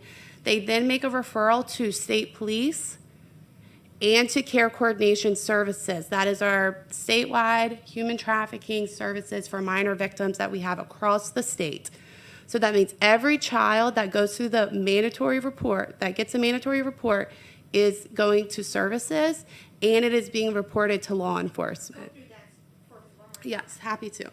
Okay, so in an ideal situation, what will happen is somebody will call into the DCFS Child Abuse Hotline. I'll go through the whole process. You press 4, okay? You press 4, you're transferred to an intake worker, a specialized intake worker that then takes the information about that case, and they screen the case through the DCFS human trafficking screening tool that many of us worked on over the years, okay? So that is a tool that they use. Upon determining whether that individual is confirmed or suspected, they then report those confirmed and suspected cases to state police, to the Fusion Center specifically. Then what state police does is they make a determination if it should go to one of our regional SVUs within state police. And then so they'll send it to the SVUs, and then the SVUs make a determination of whether it should go to local law enforcement or stay with state police. So that's the process for the law enforcement end. So again, ideally, all of these child cases of sex trafficking specifically should be landing in law enforcement's hands, okay? This started January 1st, 2023. It's a brand new system, okay? On the services front, at the same time DCFS makes a report to law enforcement, they make a report to what we call Care Coordination Services. Care Coordination is our statewide human trafficking specific multidisciplinary team model. Okay, so what happens is our Louisiana Alliance for Children's Advocacy Centers, Crystal Mitchell, who's not here, she's the executive director, but she sits on this body. So their staff receives those referrals from DCFS, and then they, based off the location of the child or the location of where the trafficking happened, they will then send that referral to the local children's advocacy centers. Our specialized regional human trafficking care coordinators, I'm throwing out lots of different names, our care coordinators then receive that case, and our confirmed and suspected victims get what we call an emergency response team meeting. An ERT meeting combines all of the essential disciplines to discuss that child's case and then to determine what are the emergency needs that this kid needs, or where is this kid, or how can our team together provide services. So again, that's another front where a DA, a law enforcement, our SANES, hospital systems, they're involved in this child's case. So that is the ideal process. But at any juncture of that process with that child and the reporter, is there an expectation mentioned that this is going to law enforcement? Is that the intent? I mean, I know Yeah. the calls made That, for the welfare of the child, number one. Okay, I get that. But is the expectation and the other question is, are forensic interviews done that are then shared with law enforcement in order to protect the child from having to repeat the? yeah, so to from, repeat the- yeah. yes, so from what I understand, when Act 662 passed, the intention was first that we get all reports of child sex trafficking into the hands of law enforcement. But previously, as you know, it was just reports that involved parent or caretakers in that trafficking Change experience. that? Yes, and we changed that through Act 662, that every case has to go through DCFS. So yes, I believe that was the intent of the law. And then you asked the second question as well. Forensic interview. Okay, so what happens is our care coordination, y'all, it's a complex system, and It like I said, is. it's new. So our care coordination teams make a determination together. So, okay, right, they're classified as confirmed or suspected. Our care coordination teams are again deciding, is this a victim? Are they eligible for services through our CAC? And what are those services? Forensic interviewing is, of course, an essential service. And yes, law enforcement must be present at forensic interviews. So that interview is validated by, okay, so the interview is validated, and of the 202, do you know how many were passed on to any law enforcement? It wouldn't necessarily be East So- Baton Rouge. They could be reported in East Baton Rouge, but it could go to Livingston or somewhere instead of, right? Well, correct. And again, all of those cases that come through the DCFS hotline, which should be all minor cases, should be passed on to law enforcement. Right, but you don't know how many? I mean, you're assuming I'm that all assu- I am 202 went to some absolutely law assuming- enforcement. I can tell you that in our data report, the DCFS intake numbers are also included. And so you can see the breakdown of the EBR intake calls that they received. And that is a clear connection that it was for sure sent on to So law this enforcement. is brand new. This is your first year of getting this kind of data. This is our first year of getting DCFS intake data into the report. So like, honestly, like we need to go through and sit down, not just us, but all of our service providers need to sit down and look at both of these numbers side by side to determine, is there a significant difference between the intake data and our minor victims data reported by our service providers? But, because that's, to me, the next step of the data is, okay, tracking the disposition of those 202 calls Yep. to see what were the outcomes And- just And our altogether. coordinators do this, right? Our care coordinators that receive all of these cases, they are following this child's case from the point that they receive it all the way through, prosecution and beyond. They continue to serve them. If That's the case with the care Right. coordinators, then I'm assuming you're saying that the care coordinators, they follow up with the 202 or the 189? so they follow up with all the minor victims' cases that they receive, right? So the minors, which would be the 189 minors, or roundabout, I'm not gonna hold you that It's number. from Just, movement, yeah, roundabout. So they should be able to answer if however many this was, actually contact with law enforcement was made, correct? No, that's absolutely correct. And so, what we've heard firsthand from them is again, the reason this task force exists is because they have had trouble, because it's all about, relationship building What was with law like? enforcement. Can you give an example of trouble? Yeah, so some common ones are what you had talked about, how they're downgrading cases, carnal knowledge of a juvenile, indecency, pandering, solicitation. Those are very common. Even just sexual assault of first degree, second degree, third degree rape, very common downgrades. So that's one. The second is the the reality of human trafficking cases, and we heard this from law enforcement and DAs from our last task force meeting, these are very complex cases. It takes special knowledge base and training. And the reality is that, yes, we have the law that provides the 8-hour modules through post, but it needs more specialized training than that. So some of these cases are dropped by law enforcement just from the simple fact that they don't have the capacity to work these cases, especially when your caseload is 100+ cases. Our coordinators will get 5, 10 cases, at most, right? A weekly, possibly, right? That's a large caseload to have individual meetings on these kiddos, right? So with the issues that you were saying, it's not necessarily issues as far as getting in contact with the law enforcement personnel to go out and do their job. It's the issues as far as them actually charging someone with human trafficking, in other words. Right, and it's They different may per be region. downgrading, dismissing, not dismissing, but kind of like as Judge said, if we get out there and we have all this laid out and our options are, yes, we can charge this individual with human trafficking with knowing that 99.9% that this charge isn't going to stick and they're just going to get out and do their own, go right back at it, or we can change the charge to, sexual battery or rape or whatever the case may be through the investigation, and we charge them with that. With those, do y'all have the numbers available showing that each of, say that we went out with 189 and we made contact with someone and there was an arrest made Right. in reference to the initial complaint that stemmed from human trafficking, but we may have not had enough evidence to actually charge that individual and the DA's office convict of human trafficking? Let me answer that one if that's okay.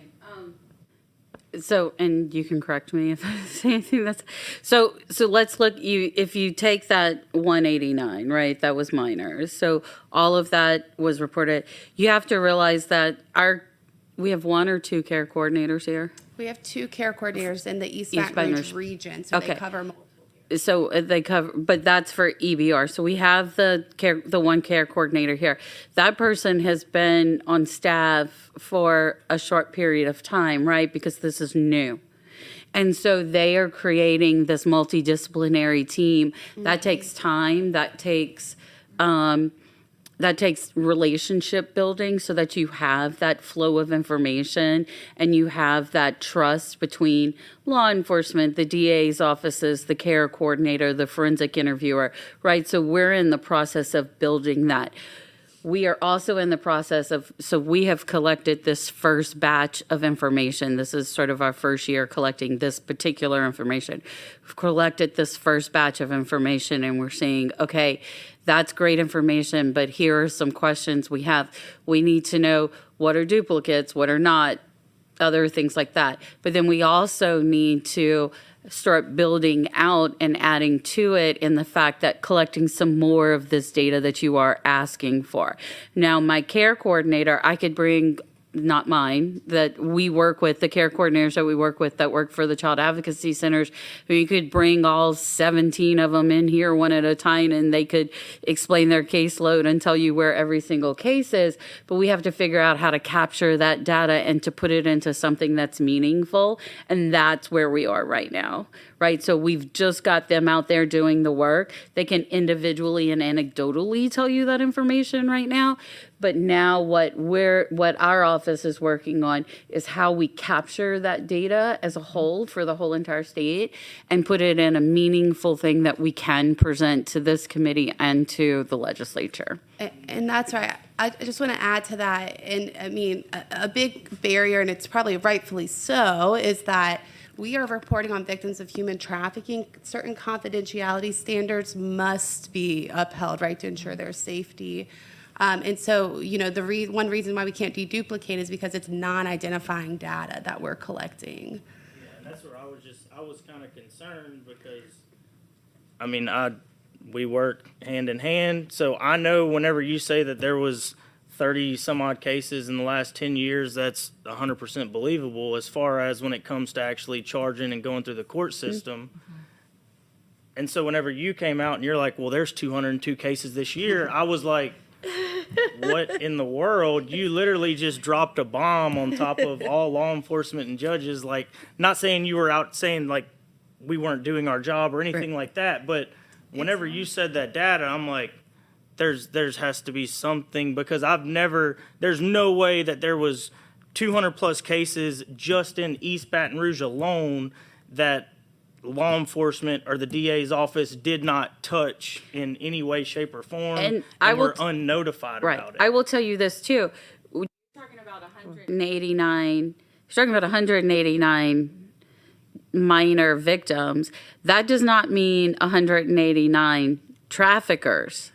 No, and I agree. But Right. what I'm saying is, if there should be either we're dropping the ball on the law enforcement side, or the DA's office, or somewhere the ball's getting dropped. If we look at these 189 minors just in this one parish, and there was nothing done by law enforcement on the back end. I don't think the ball's necessarily being dropped. I think that we don't have complete data yet to know if the ball is being dropped or if there's a kink in the system, right? I think we're still trying to figure that out. And think about it this way, right? We know these cases take 5+ years, right, Yes. to prosecute.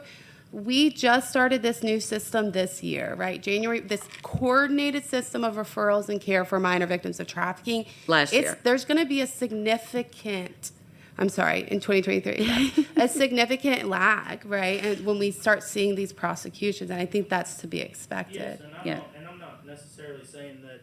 I mean, I know for a fact that they shouldn't already be at the prosecution, but I mean, arrest should have been made if there was enough evidence for arrest to be made, and somebody should be put in jail. So that's why whenever you had a high number for a parish, Very high. I'm in my head, I'm like, I don't see how there has been no discussion further about this if law enforcement wasn't involved, because then it's like we look at it as, well, there's been, what was the number, 33 cases in the last 10 years, and then after all of that, and then you're coming out and was like, well, we got 202 cases this year in 1 year, and I'm like, where? Like, and I'm not saying that they're wrong in any way or that they're not cases. I'm just, where are they at? You know, have to that's to the realize thing. too, of that number. I mean, that could be data that's from. There could be 10 cases from November that law enforcement is just still trying. I mean, Same on the same victim. no, like there could be 10 victims from November. It could be one trafficker, but there could be 10 victims from November. If there were 10 victims at the end of November or in December, then your law enforcement agent, they're still trying to schedule forensic interviews and, I mean, DCFS will have stepped in at some point, but that case is still being investigated. By DCFS or law enforcement? Both. Okay. I mean, so we're talking about data that, I can't tell you how many of these are from January of 2023 and how many are from November of 2023, because that's going to make a difference, right? So as law enforcement, that if you had a case that came to you in January, you're at a very different situation or very different position with that case than you are in a case that you got at the end of November, early December. Well, what I can say, like from my experience, is if we get a call from DCFS at our office in reference to a possible, say, whether it's a human trafficking, a Sure. child abuse, a kid showed up to school, whatever the case is, as soon as we get that information from DCFS, we're straight to the house Sure. and we are investigating, and 9 chances out of 10 an arrest is going to be made that day and a child's going to be taken. So what you're saying as far as 3-4 months of investigating this individual for human trafficking, that's not something that I've seen in my, as far before an arrest is made. Now we're talking about the whole picture as far as arrest, conviction, testimony, all that other stuff, absolutely. But our number one priority is to get the victim, whether it's a child, adult, male, female, whether they're being trafficked for work purposes, whether they're being trafficked for sex purposes.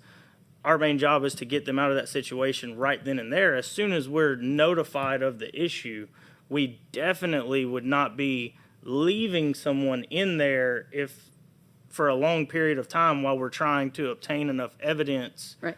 to So- make a case. So the other piece with that, so they may not be in the situation when they report, when it's reported. So it is not necessarily a parent or guardian who is trafficking them. They may be identified as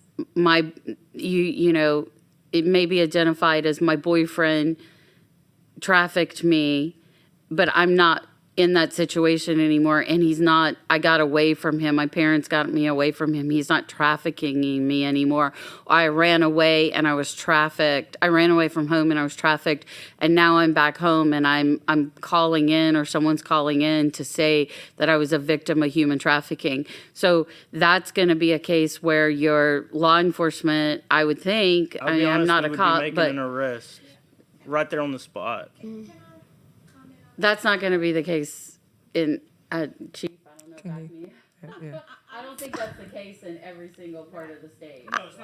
I'm sorry, I'm inclined to agree with you based off of everything that you said, everything that I've seen that come through the court system, every affidavit of probable cause that have come through, whereby we can see a timeline of law enforcement's investigative efforts. They have a heightened sense of urgency as it pertains to children. It can be cases whereby you have a minor and another minor, whereby a 14-year-old and a 19-year-old, based off of the age difference, chrono knowledge of a juvenile, where consent is not even an issue. The two are involved in sexual relations. A parent finds out about it.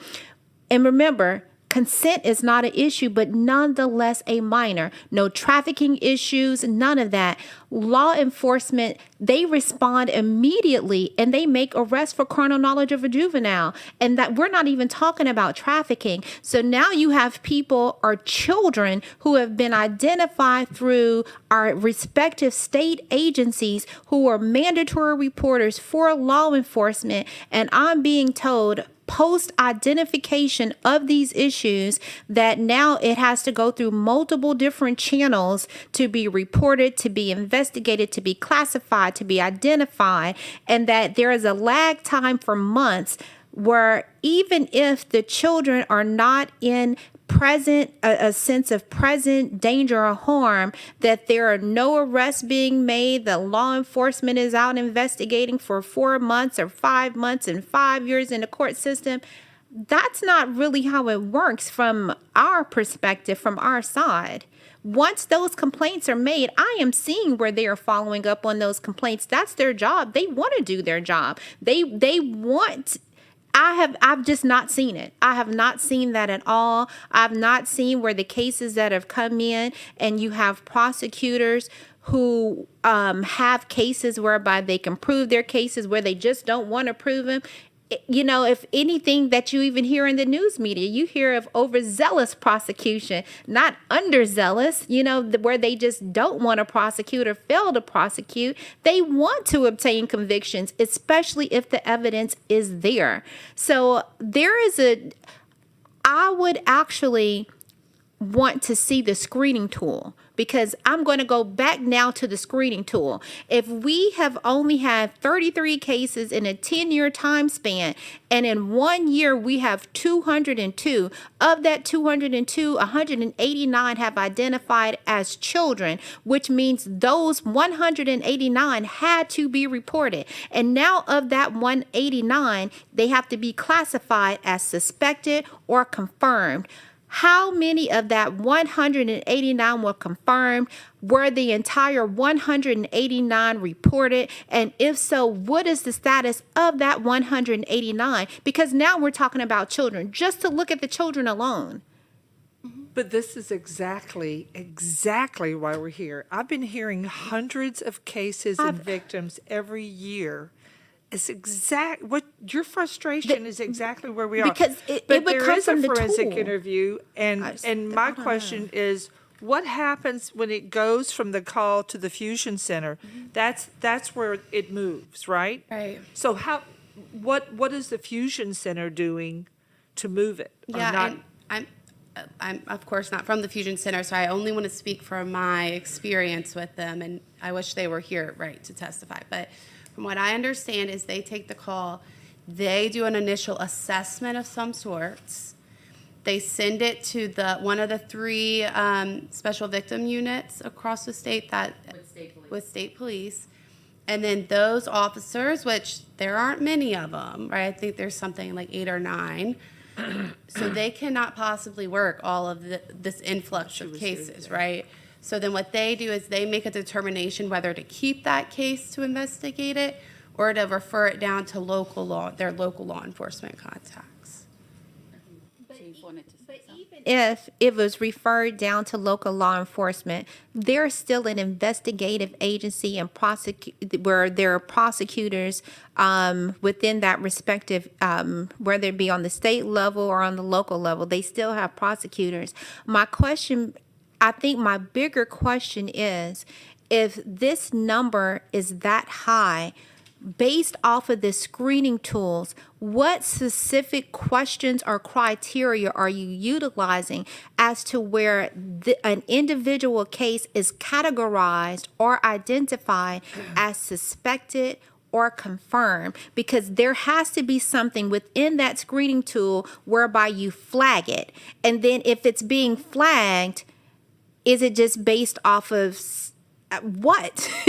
The allegation, and I would say we can get you the screening tool from DCFS, and we can provide it to this body. I think one of the biggest disparities is, okay, we're talking about a screening tool. We're not talking about a prosecutorial. No. No, but there's a They're different conflict there. standards, yeah. There's a conflict when somebody Correct. says, I've been trafficked, this is what's happening. Correct. And getting a conviction. Correct. And that's where there's a gap in it. absolutely. But Chief Johnson has relied on. One thing that I think that we need to remember is it's gonna be delays. Cases have delays, and let's remember, law enforcement right now, we're understaffed. So you have these cases, and they might not move as fast as you would want, but I think they're being looked at. They have to be assigned to someone to work them. Once they're assigned to work, it could be delays with reaching out to the parent of the victim. It's a lot of delays that go on when it comes to children. We have to follow certain steps. We can't interview without the parents being there with their permission. It's so many things in place dealing with children that I think it's gonna take time. So let me ask this question to you. If you cannot interview without the parent present, if you perceive the child to be in harm or danger based off of the allegations contained in the report, if you have identified that there is a lack of staffing, to me, that's of no consequence. I could care less about a lack of staffing, especially if you're talking about a harm or danger to a human being, whether it be a child or an adult. If there are parents that are not cooperating to get the child where the child needs to be, or they're not making themselves present for purposes of interviewing, what's your next step? Do you just sit and wait for months, or do you just leave the child there? So what if you can't locate the child or the parent? Well, Because it's measures that we know that we have to take. We know that we have to get permission to do this and do that, but at the same time, when you're not able to locate, when you have things that you know that you're constantly doing to work these cases and they're just not moving as fast as you want them to, what else can we do? That's a large number. 189, that's for 1 year, that's a very large number. I That's a agree, large the number is large, but it has to be other reasons other than law enforcement not doing. It's other reasons. It's not all on law enforcement. I would want to follow through with that.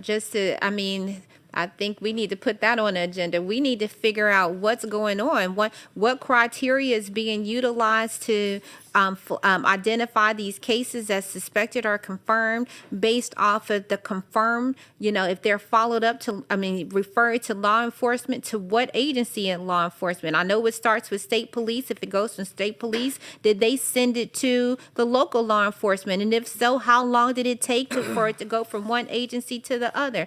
Once it's assigned to a detective, how long does that file stay on the detective's desk? How fast are they moving the file? Are there issues relative to locating the victim? Or there was conversations earlier about even prosecution without the victim based off of the allegations. Should these be, flagged as high alert? Do you need to go?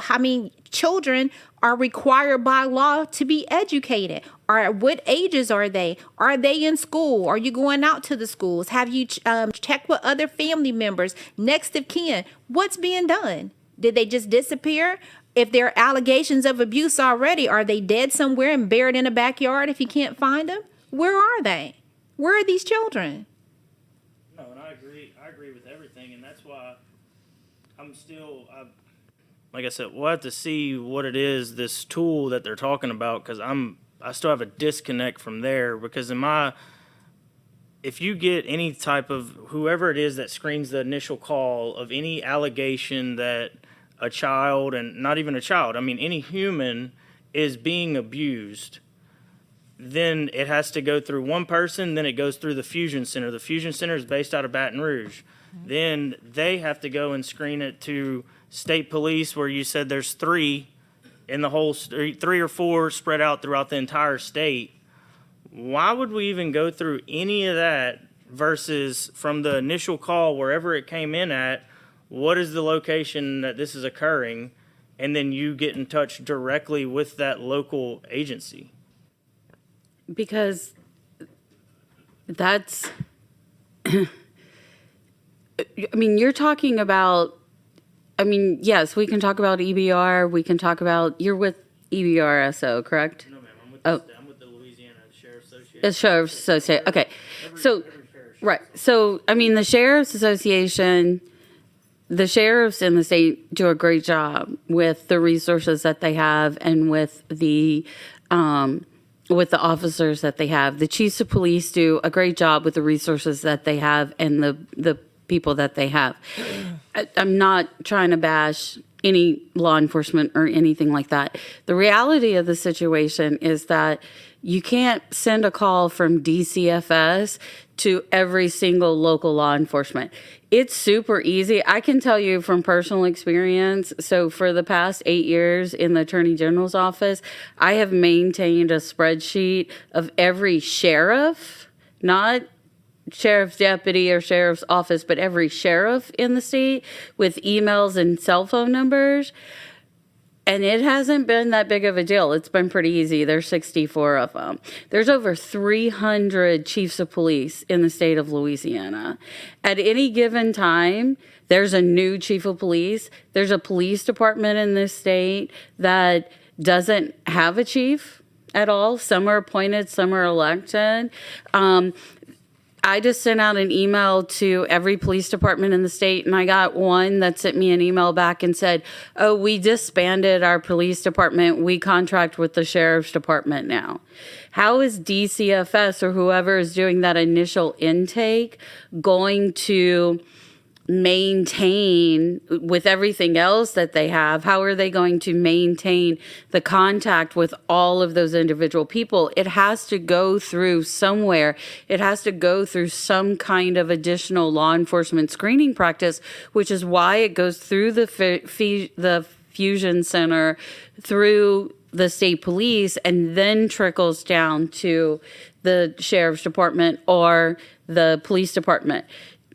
You have police departments in this state that have a chief of police that's part-time, and they don't investigate them, but you have to go to that chief first and have that chief tell you, I don't investigate these kinds of crimes. You have to turn that over to the sheriff's department, and then it goes to the sheriff's department. You have to go to the chief first. because it's a jurisdictional issue. That chief is elected for that area. That chief has the right legally under the Constitution to decide that I'm not going to investigate that case. I'm going to ask the sheriff's department to do it. Just like I wouldn't go to the attorney general's office and say, investigate this case without going to a local sheriff first or a local chief of police first.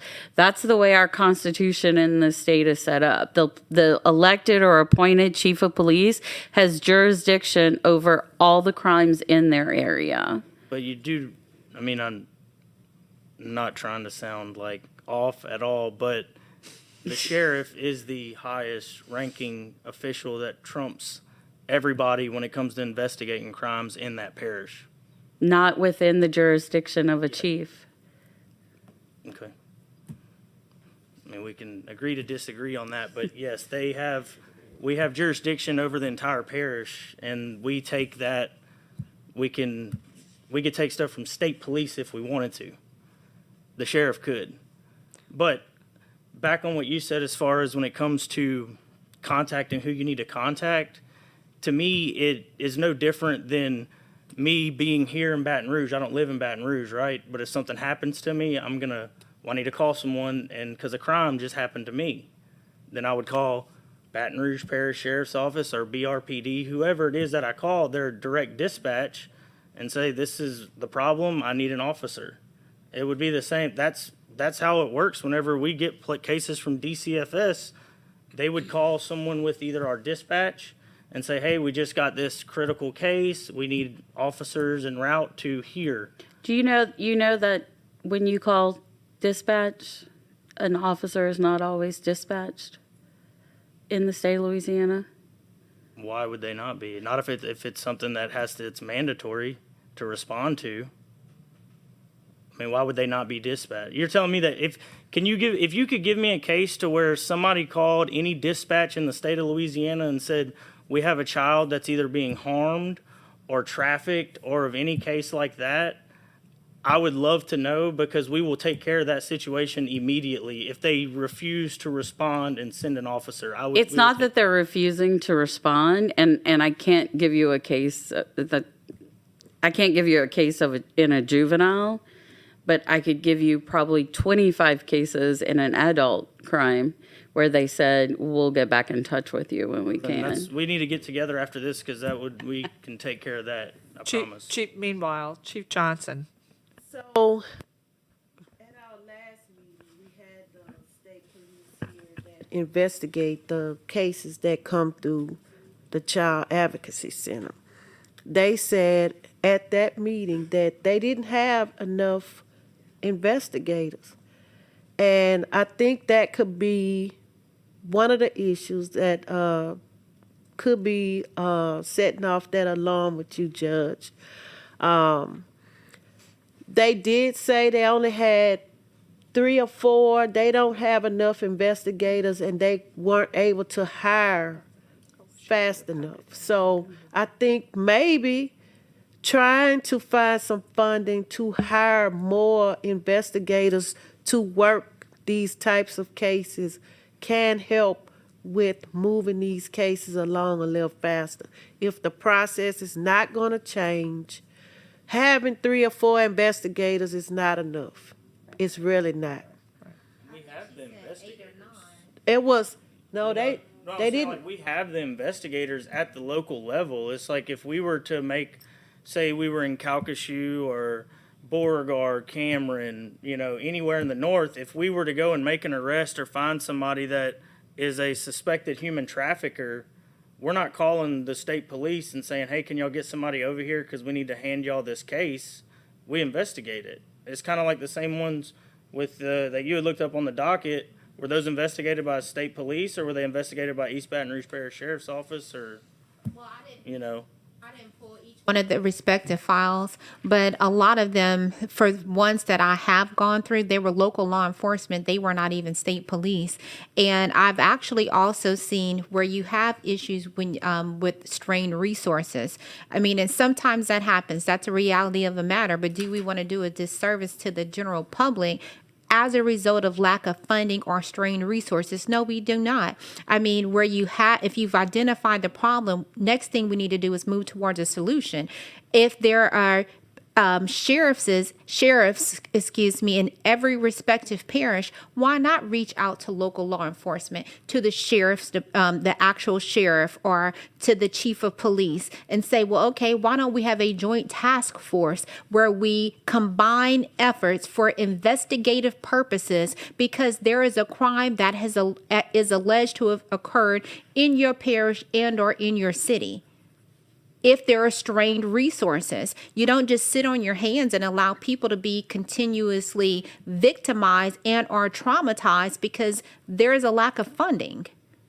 We Well, even have I the don't think- process, excuse me, I'm sorry, go ahead. the process of going through the advocacy center requires them contact the state police. That's as an initial contact, but once that contact is made, that's why I went through. I asked her for step by step so that I could go step by step. Once the state police is contacted, then what? Then there are, I think I was told that there are 3 to 4 special victims units, and then 3 special victim units within the state of police, whereby it's going to be assigned to one of those special victims units, and then approximately 8 to 9 officers that work within those 3 special victim units under the Louisiana State Police. Once it's been referred to a special victims unit, and then the special victims unit then gives it to an officer for purposes of investigating. If that officer finds that their resources are so strained where they don't have sufficient time, they don't have sufficient assistance to effectively and efficiently investigate this, since you all are on a state level, there's also a local level. But they are working with local level, and state police aren't investigating all of these. They are giving them down to local jurisdictions, but you also have cross-jurisdictional lines. So they could have been trafficked in West Baton Rouge and East Baton Rouge and Point Capee, and so you have to involve all of them. And your care coordinators, those MDTs, are working as task force.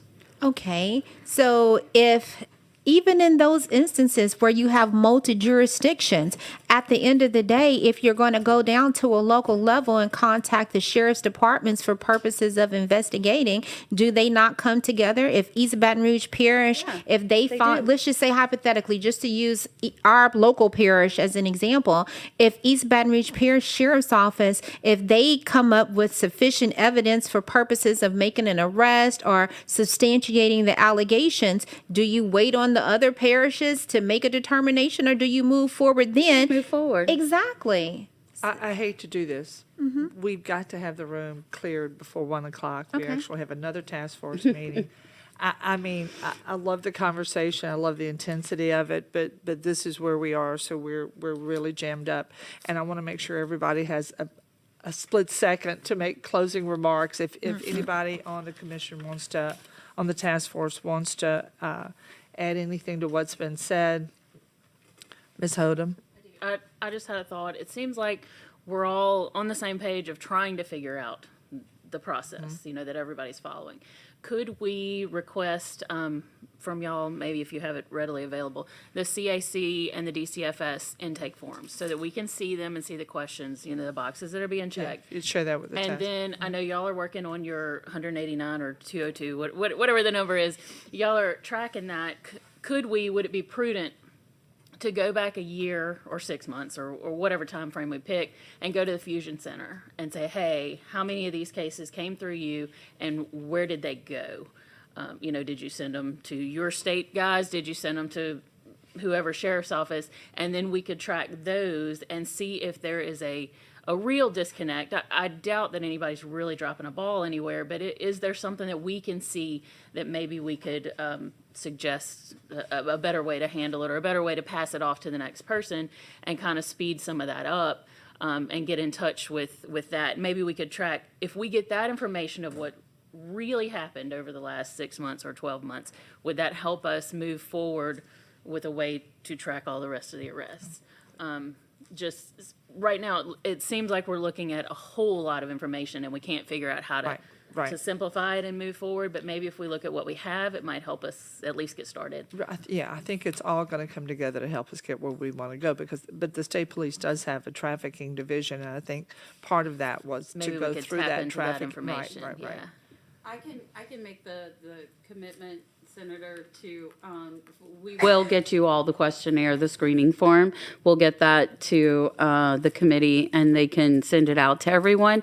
The next thing is I will get with my office and see, we'll get with state police, we'll get with our care coordinators and see if maybe we can't take one area of the state, or I don't know how we're going to do it, but we can do a very small sample size for a very short period of time and say, okay, here are the number of cases we had in this 4 week, and this is, let's follow them from see if we can follow them from A to Z and see if we can't get that sample size. It is my intention that down the line, as we come down the line, we will be able to hopefully do that with all of them. But if you want something like that, absolutely.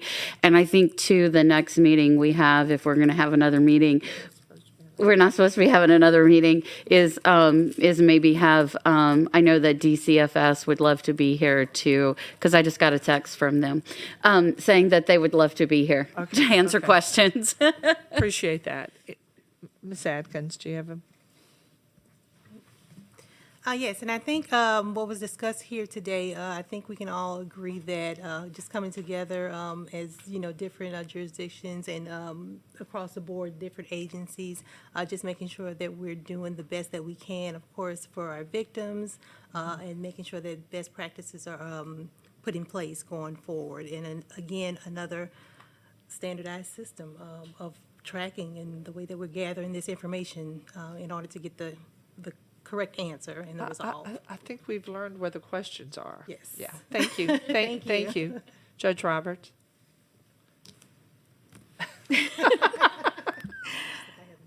Well, I think that it would help us a lot if we were to see the screening tool, because that is how the identifications are made.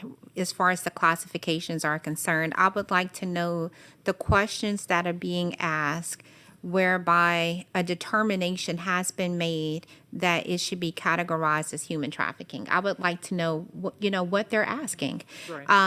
And beyond that, I would actually, I would have no problem you reaching out to state police. In fact, I would like to do that because I would like to know about their process. I would like to know what the lag time is.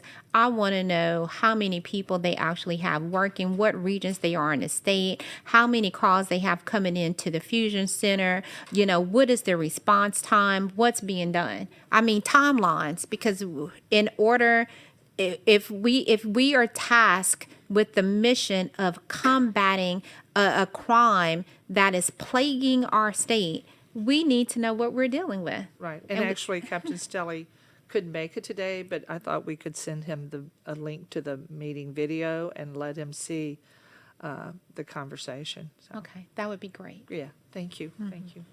Hi, Ms. Taylor. Oh, no, I'm good. You're good. Chief Johnson? I think we just need to keep working together to try to figure this out, because whether it's children, women, men, everybody that's a victim of trafficking, they need us. Right. And until we can figure things out and get on the same page and find a process where everything can flow, we got some work to do. Thank you. Mr. White, Deputy White? I think we're all working towards the same goal. I know we're not planning on having another meeting, but as said as some other people, if there's anything that anyone at the LSA can do to help, if there's any information that other people may need to help getting certain numbers, if anyone is having any issues with any local departments, kind of like as we had talked about, saying that we'll respond whenever we have time, that's unacceptable. Do not hesitate to reach out. And we're here to, be part of any other conversations going forward in reference to this matter. Thank you. I want to thank all of you for the time and thought, and really the intensity of the conversation shows the how strongly we feel about it. We're at a point now where we've had a lot of recommendations. I'm going to ask that we not vote on a proposed report, rather that we allow the recommendations that were made. They're in your binder. If you look at tab D and E, you can see some recommendations that were made. And rather than finalize the report, I would also ask that we allow the staff to take the recommendations that were made today and combine it into a final report, and to use that to get back with us with the recommendations in total, if that's acceptable. I need a motion to move that. I'll make a motion. Okay. So, thank you. So that way we'll be able to go forward, and I would not want to lose the thoughts that we got today and only go by the recommendations. And it may very well be that we do reestablish the task force and continue, because we didn't quite tie it with the vote today. I think we have some things to do. I again want to thank you. We've got a juvenile justice meeting at 1 o'clock, so I appreciate you all coming here, and at this time we would adjourn.